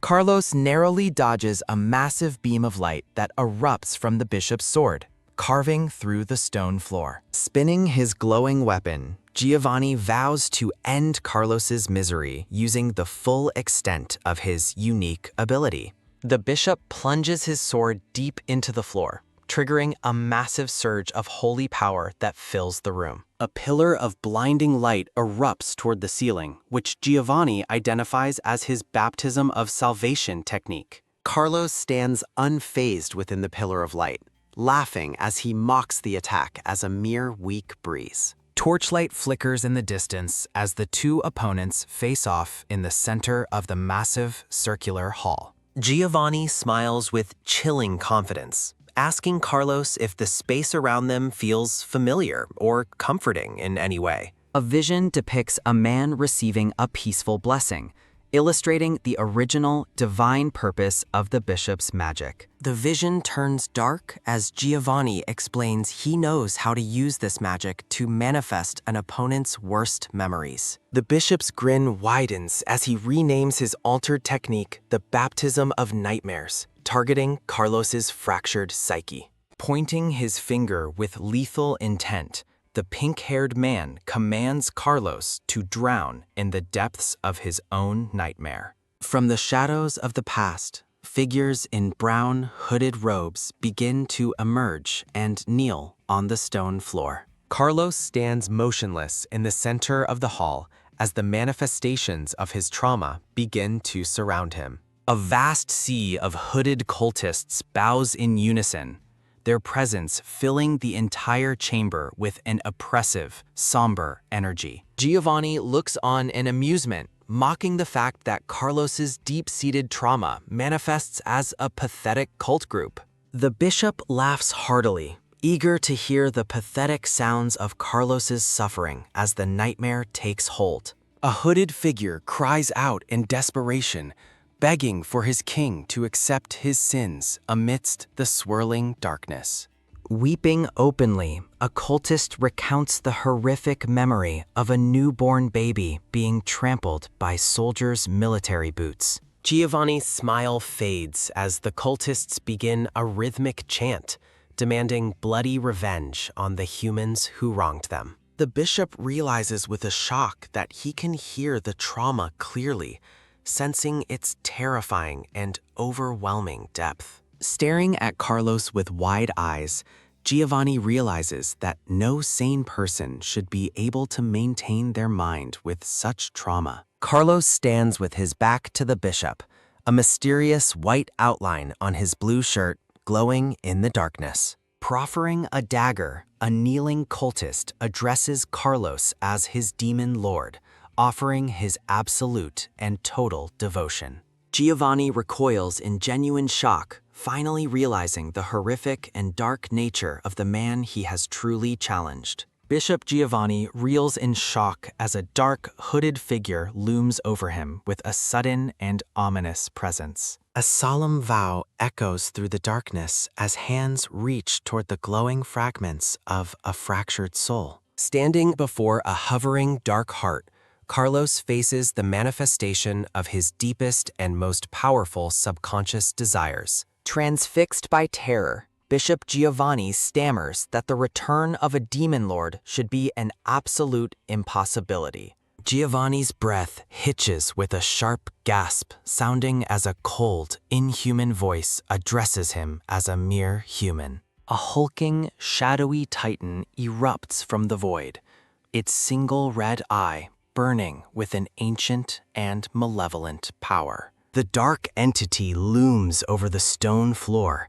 questioning if the surrounding chaos is truly the bishop's doing. Panic grips Giovanni as he stares into the abyss, unable to comprehend the nightmare unfolding before his eyes. The bishop's eyes widen in utter denial, his mind fracturing at the sight of the true king of curses. Clutching his head in agony, Carlos struggles to maintain his sanity against the overwhelming tide of dark energy. Giovanni observes the rare sight of a victim attempting to resist the absolute pull of his nightmare's depths. Radiant purple energy flares from Carlos's back, signaling a transformation that threatens to consume his very being. With a sharp tsk sounding, the bishop grips his sword, deciding to end the threat before it matures. Giovanni lunges forward with a sudden whoosh sounding, his blade carving through the air toward the ascending demon.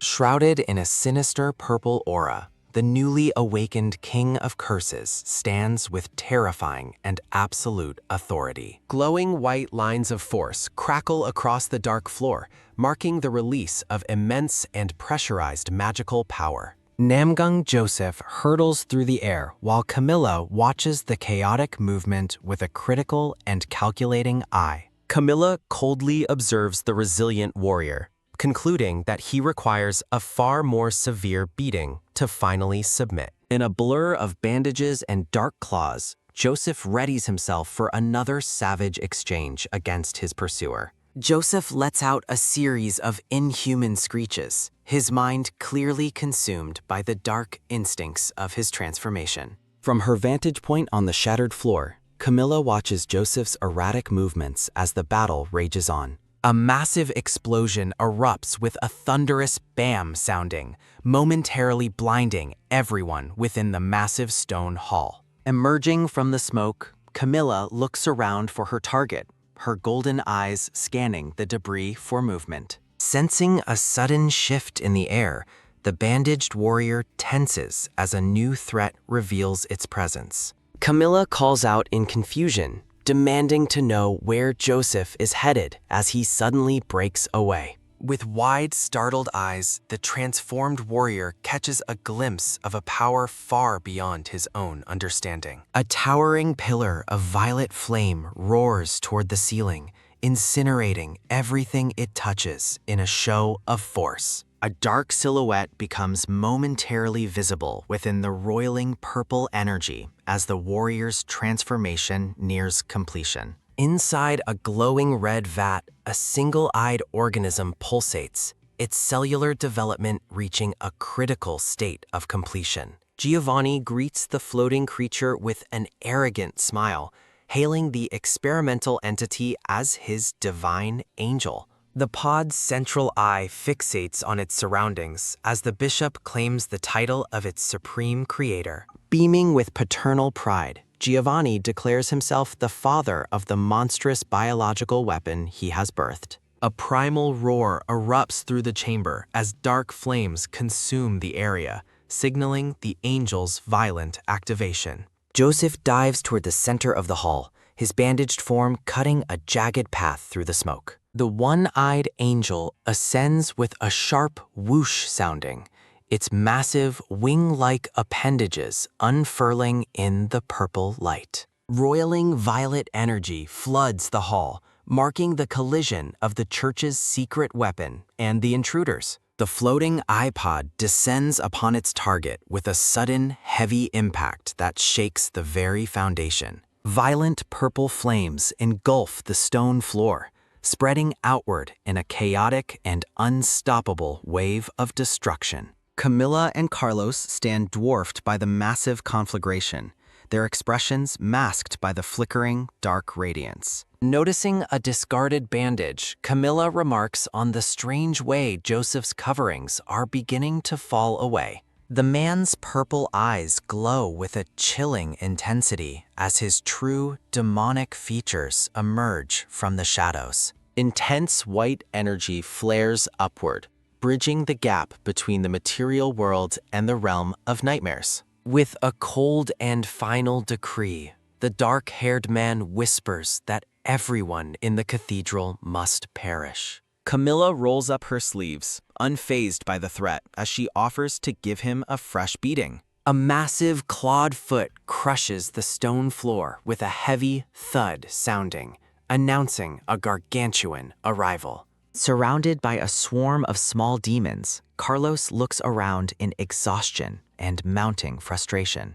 Carlos's eyes widen as he asks Camilla for a plan, realizing the horde is far larger than expected. A legion of muscle-bound demons closes in on the intruders, their numbers filling the entire reach of the hall. A swirling vortex of dark matter and violet lightning gathers speed, threatening to pull everything into its center. The scene is consumed by a blinding flash of white light as a final, devastating power is unleashed. Whoosh sounding, a figure hurtles through the air as debris flies in every direction from the impact. A jagged bolt of golden energy tears across the dark hall, incinerating dozens of shadowy figures. Steele stares in disbelief, his eyes wide as he realizes the magnitude of the boss's current power. Bam sounding, Camilla delivers a massive strike that sends shockwaves rippling through the stone floor. Whoosh sounding, the white-haired woman stands firm, her golden eyes scanning the chaos for any remaining threats. Steele and his pink companion rush toward Camilla, who scolds the boy for slacking during the battle. Steele complains about his brush with death, but Camilla dismisses his dramatics to focus on the mission.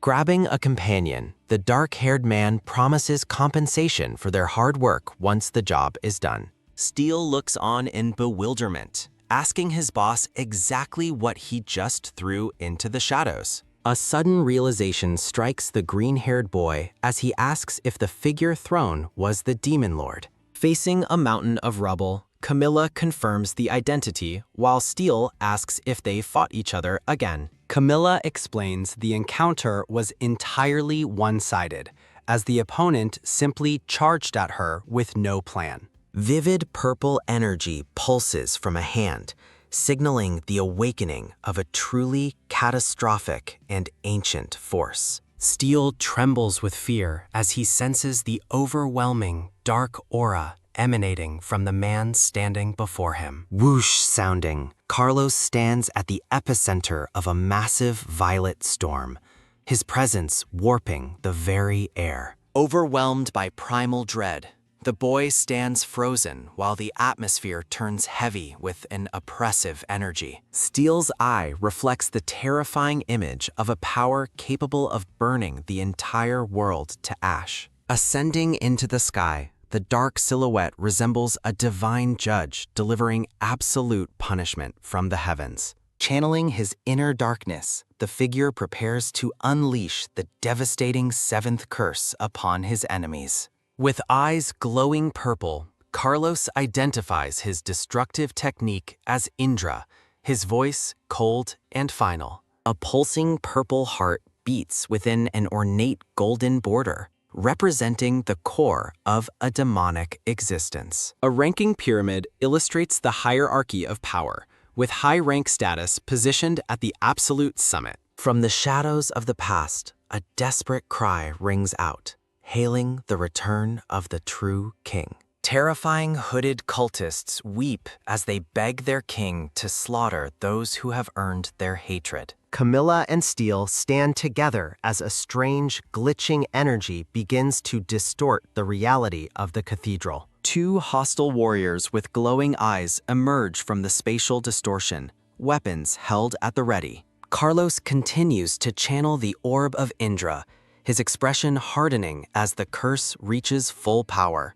Ah, sounding, a violent discharge of purple lightning erupts from the demon lord, filling the entire chamber. Steel is physically pushed back by the sheer pressurized weight of the dark energy flooding the room. Camilla places a firm hand on Steel's shoulder, commanding the terrified boy to pull himself together. Looking out toward a blinding white horizon, Camilla stands alone against the backdrop of a fading world. The dark-haired man's eyes glow with an inhuman white light as the curse's transformation nears completion. With golden energy flaring around her fist, Camilla orders the rampaging entity to know when to stop. Voom sounding, Carlos thrusts the concentrated orb of the seventh curse forward with absolute and lethal intent. Kaboom sounding, a colossal pillar of violet energy erupts,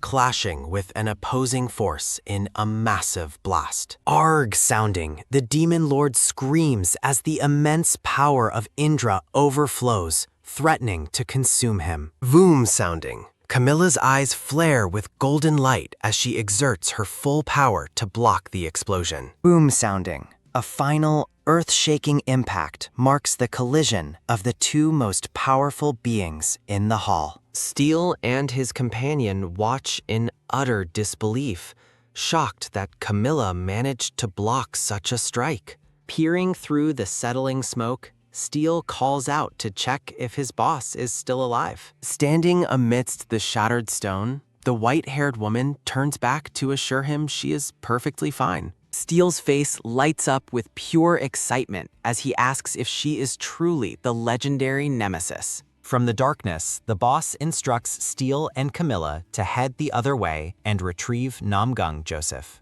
Pointing toward a distant corridor, the man explains exactly where the association president is currently located. Steel and his pink dragon companion run off, shouting back that they will return as soon as possible. Camilla stands silently as her teammates depart, her long hair drifting in the cold, still air. Wiping a streak of blood from her lip, Camilla wonders how long it has been since an enemy drew blood. The white-haired woman stares at her blood-stained hand, the first sign of injury in a very long time. Clutching her hand to her chest, Camilla admits that the previous attack actually hurt like hell. Staring through a massive hole toward the distant figure, she realizes the pain is not from any curse. Camilla's golden eye narrows as she realizes her opponent has reached a dangerous mental breaking point. Carlos coughs up blood, clutching his chest as a violent purple aura begins to consume his body. Standing high above, Camilla warns Carlos that he has far exceeded the limits of his current power. With glowing eyes and bared fangs, Carlos roars a murderous threat as the dark transformation takes hold. A dark silhouette of a heart pulses within a chaotic vortex of intense, swirling violet energy. Multiple cracked heart symbols orbit a central core, representing the total collapse of a powerful internal foundation. A black void of concentrated energy crackles with purple lightning, signaling an imminent and devastating magical eruption. Red and black static textures underscore the grim narrative that there is only one price for forbidden power. Carlos screams in raw agony as dark energy surges from his body, tearing through his fading human form. A heavy footstep cracks the stone floor as a mysterious newcomer arrives at the scene of the carnage. Camilla prepares to use a delicate power control technique, wondering if she can execute it under such pressure. Whoosh sounding, Carlos lunges forward with claw-like strikes, his speed and aggression completely off the charts. Camilla clenches her fist, confident that a specific amount of force will be enough to end the fight. The white-haired woman decides on a handicap, adjusting her sleeve before engaging the rampaging demon lord. Steel and his pink dragon companion rush through the dark cathedral, spotting a fallen figure ahead. Looking down a long, perspective-warped hallway, the pair discovers a man lying motionless on the stone. Steel is relieved to find the association president, though the man's red-streaked hair is matted with sweat. Helping the president up, the pink creature smiles as Steel prepares to evacuate the high-ranking captive. Steel's eyes widen as the association president whispers that the battle is far from its conclusion. Joseph glares through his dark fringe, insisting that the danger is still mounting despite their rescue attempt. Steel recoils in shock as a sudden, blinding light illuminates the dark hallway, herald of a new threat. A terrifying, bandaged monster with a golden halo ascends, its long tongue flickering out as it laughs. Steel and the dragon look back in sheer terror as the monstrous experiment floats toward them. A dark-clawed hand looms over Steel as he realizes another hostile presence is closing in. A massive beam of energy streaks past the trio, narrowly missing them as they duck for cover. The bandaged monster clashes with an unseen force, sending massive ripples of destructive energy through the hall. Steel watches the explosive battle in total disbelief, overwhelmed by the insane scale of power being unleashed. Smiling wickedly, the bandaged monster asks if something just exploded, its single red eye gleaming with malice. A glowing hand thrusts forward, unleashing a swirling vortex of purple energy that warps reality itself. Voom sounding, the ground shatters as the intense pressure of the dark magic creates a deep, jagged crater. Tap sounding, Camilla catches a punch with casual ease, her face obscured by the violet light. Looking down at her opponent, the white-haired woman coldly declares that the fight is finally over. Carlos prepares a concentrated orb of dark magic, identifying the technique as Varuna while his eyes glow. Camilla recoils in genuine alarm, recognizing the lethal nature of the high-level technique her opponent is using.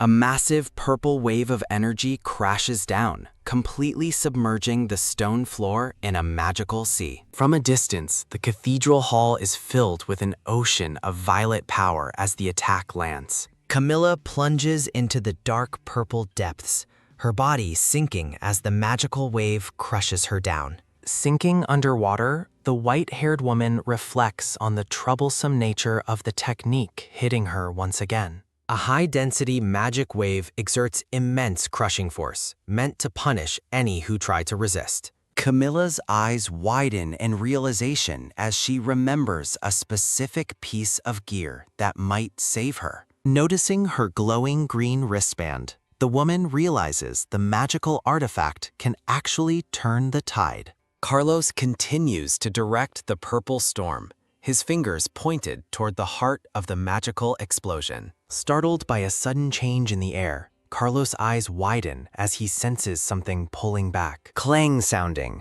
A heavy chain of glowing green energy lashes out through the swirling purple clouds. The glowing green chain wraps tightly around Carlos' ankle, pinning him with an unexpected magical tether. Carlos is suddenly jerked upward as the purple tide erupts, throwing him into a state of confusion. Shielding himself from the blinding glare, Carlos struggles to maintain his footing against the rebounding energy.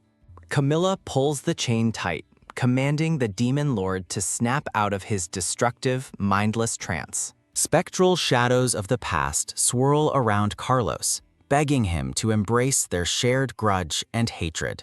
A hooded figure screams for vengeance, but Camilla ignores the ghostly cries and demands an immediate end. Carlos' dark eye reflects on his bloody past, claiming he has slain far more humans than his current opponents. Ghostly cultists swarm around a young Carlos, weeping as they beg their young sovereign to witness the world's greed. The shadows of the past cling to the boy, pleading for him to avenge their burned homeland and lost families. The wide-eyed boy stares in shock as a calm, authoritative voice declares that his current destructive path must end. A blinding, celestial light descends upon the boy, who lets out a soft, surprised sound as his surroundings shift. Bathed in a radiant glow, the boy feels a sudden, comforting warmth and begins to relax as the darkness recedes. Carlos awakens in his human form, completely bewildered by a sudden, mundane question about who is doing the serving. A sudden, violent kuh sounding erupts as a powerful fist connects with Carlos' face, sending him reeling in shock. Camilla relentlessly pummels the dazed Carlos, who cries out in confusion, wondering why he is being hit so suddenly. Looking down with her golden eyes, Camilla coldly notes that the demon lord has finally returned to his senses. The white-haired woman stoically prepares herself, adjusting her sleeve after delivering a necessary physical wake-up call to her opponent. Wiping blood from his lip, the dazed man looks at his hands, struggling to understand his sudden transformation and weakness. Camilla stares at him with a look of pure judgment, bluntly questioning why his face looks like he needs to go. A comical sounding occurs as Camilla makes a disgusted face, her internal physical toll finally catching up with her. The one-eyed, bandaged monster tilts its head in surprise, flickering its long tongue as it senses a massive nearby explosion. Steel cries out Camilla's name in panic as he catches her, his expression filled with intense worry for his boss. The monstrous experiment licks its lips with a bifurcated tongue, its tone dripping with sinister anticipation for a new meal. Hua sounding. The terrifying bandaged creature leaps forward with predatory speed, dismissing its targets as nothing more than bugs. A sudden, sharp pang sounding rings out as a massive, high-speed impact narrowly misses the terrified green-haired boy. The monster stands poised amidst a chaotic discharge of energy, its red eye gleaming with a mix of hunger and malice. Steele is relieved to find Joseph still standing, even as the wounded association president leans on him for physical support. A blue-haired woman in a pinstriped shirt emerges, confidently stating that the current chaos is proceeding exactly as planned. She readies her massive, ornate weapon, identifying the devastating mechanical device as her signature T-Rex cannon. Qua sounding, a colossal pillar of orange flame erupts from the cannon, lighting up the entire dark chamber with heat. A sea of roaring fire consumes the battlefield, turning the cold cathedral stone into a furnace of intense, cleansing heat. Seeing her through the smoke, the green-haired boy shouts with joy, shocked and relieved that Camilla is still alive. In a brief moment of levity, the blue-haired woman wipes sweat from her brow, admitting the situation was dangerously close. Steele continues to shout in frantic concern, prompting a dry remark from Joseph that the boy is giving him a headache. A dark, clawed hand reaches into the flames, hua sounding as it absorbs the heat, finding the energy surprisingly warm. The bandaged monster mocks its opponents, effortlessly channeling stolen purple energy and claiming mastery over their powerful techniques. Joseph watches in horror as the monster evolves by absorbing magic, wondering if the dark power is truly black flames. A powerful, bare-chested man appears amidst a surging purple aura, suggesting the monster has successfully stolen the Demon Lord's essence. A concentrated orb of dark magic pulses with intense purple light, signifying the terrifying peak of the monster's new power. Steel screams in absolute terror, warning everyone to run as he realizes they cannot possibly block the coming strike. Qua sounding, a massive beam of violet energy tears through the hall, obliterating everything in its destructive, high-speed path. Smiling wickedly, the bandaged monster whispers a playful bang sounding, delighting in the absolute devastation it has just caused. The monster's expression shifts to confusion as it senses a strange, opposing force beginning to neutralize its devastating attack. Qua sounding, two colossal energies clash in a violent explosion, creating a blinding shockwave that ripples through the cathedral.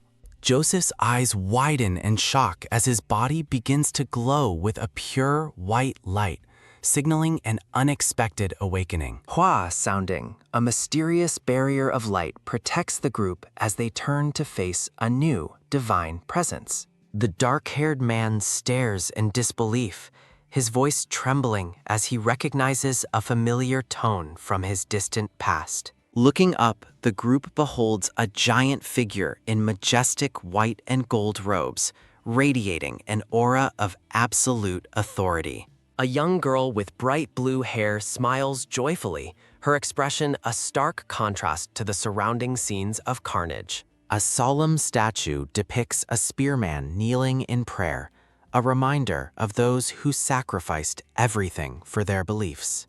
A dark shadow looms over a pile of gold, illustrating how faith was corrupted by those seeking to fulfill selfish desires.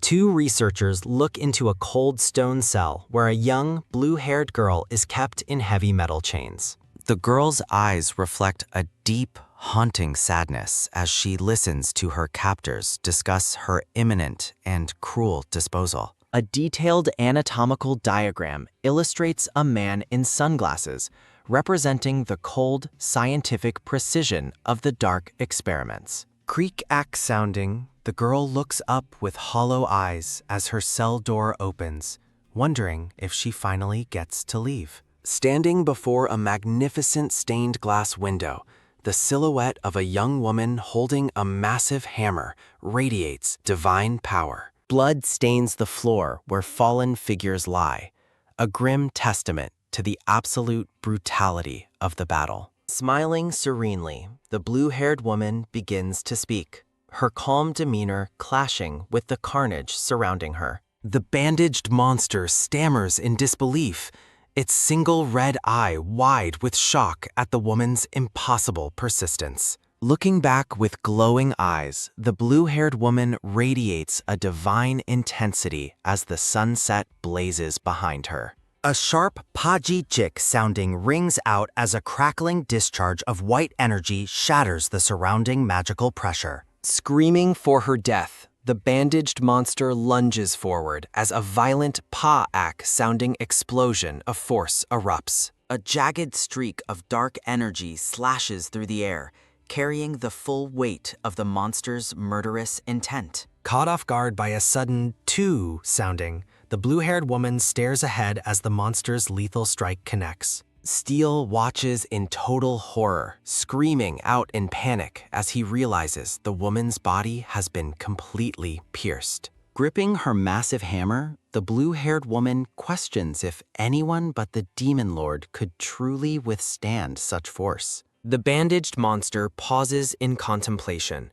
wondering aloud just how far the reach of an angel's power truly extends. Delighted by its apparent success, the monster boasts triumphantly that it has finally managed to kill its persistent opponent. Letting out a wicked laugh, the creature mocks her, but a sudden noise interrupts its celebration of the killing blow. Through the reflection in the monster's eye, the blue-haired woman is shown still standing and smiling, defying certain death. With a fierce huak sounding, the woman swings her weapon with a wide arc, unleashing a devastating counter-offensive. A massive kwa-kwang sounding explosion rocks the hall as the divine and dark energies collide in a blinding flash. As the dust settles, a low su sounding echoes through the chamber while the woman remains poised and ready. A residual shockwave of energy ripples outward,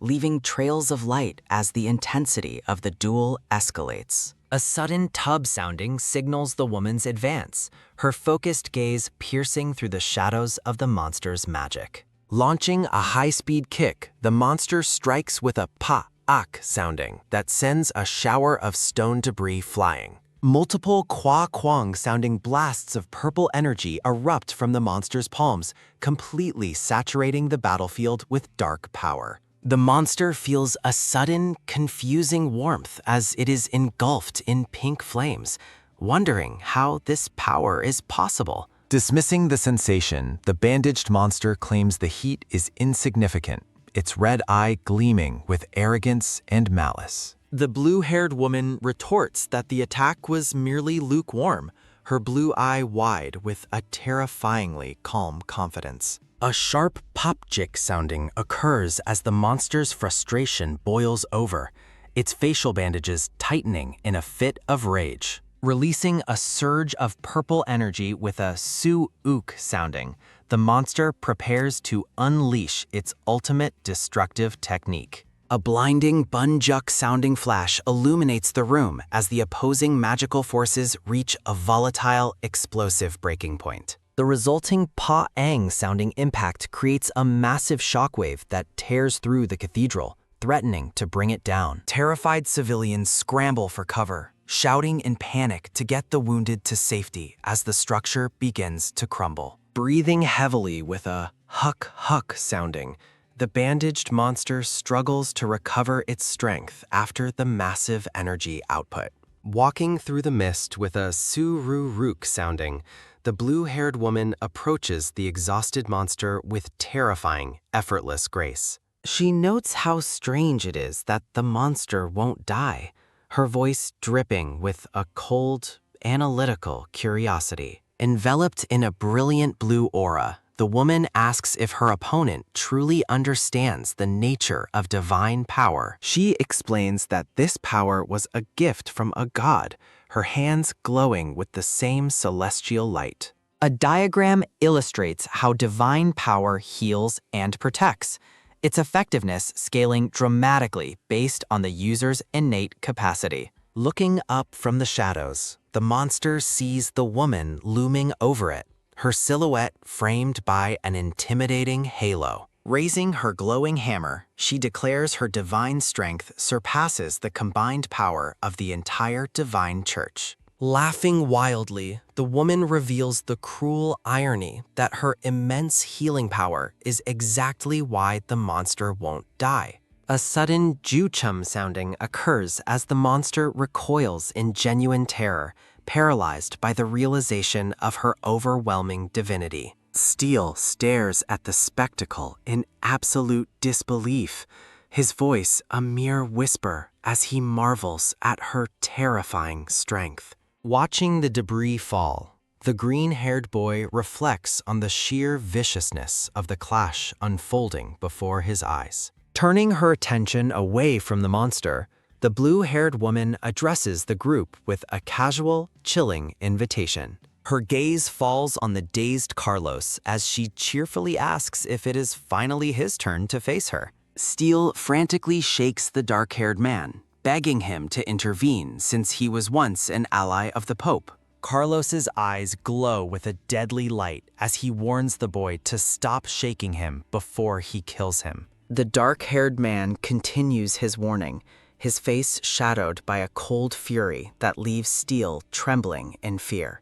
Spinning her hammer, the woman mockingly lists off body parts she intends to strike, dismissing any hope for reason. With a powerful whack sounding, she lunges toward her next target, her eyes glowing with the thrill of the hunt. Suddenly halting her momentum, the blue-haired woman lets out a confused sound as she senses an unexpected presence nearby. Her eyes widen in shock as she stares at something off-screen, her confident smile replaced by a look of pure bewilderment. A white-haired woman appears sheepishly, her nervous greeting met with a frantic off-screen shout regarding her late arrival. Carlos pulls the injured white-haired woman close, his expression dark as he demands to know the reason for her battered state. Charging forward with a bright, joyful smile, the blue-haired woman calls out to the hero with high-energy excitement. The white-haired woman's eyes widen in absolute shock as she recognizes the approaching hammer wielder as Viola.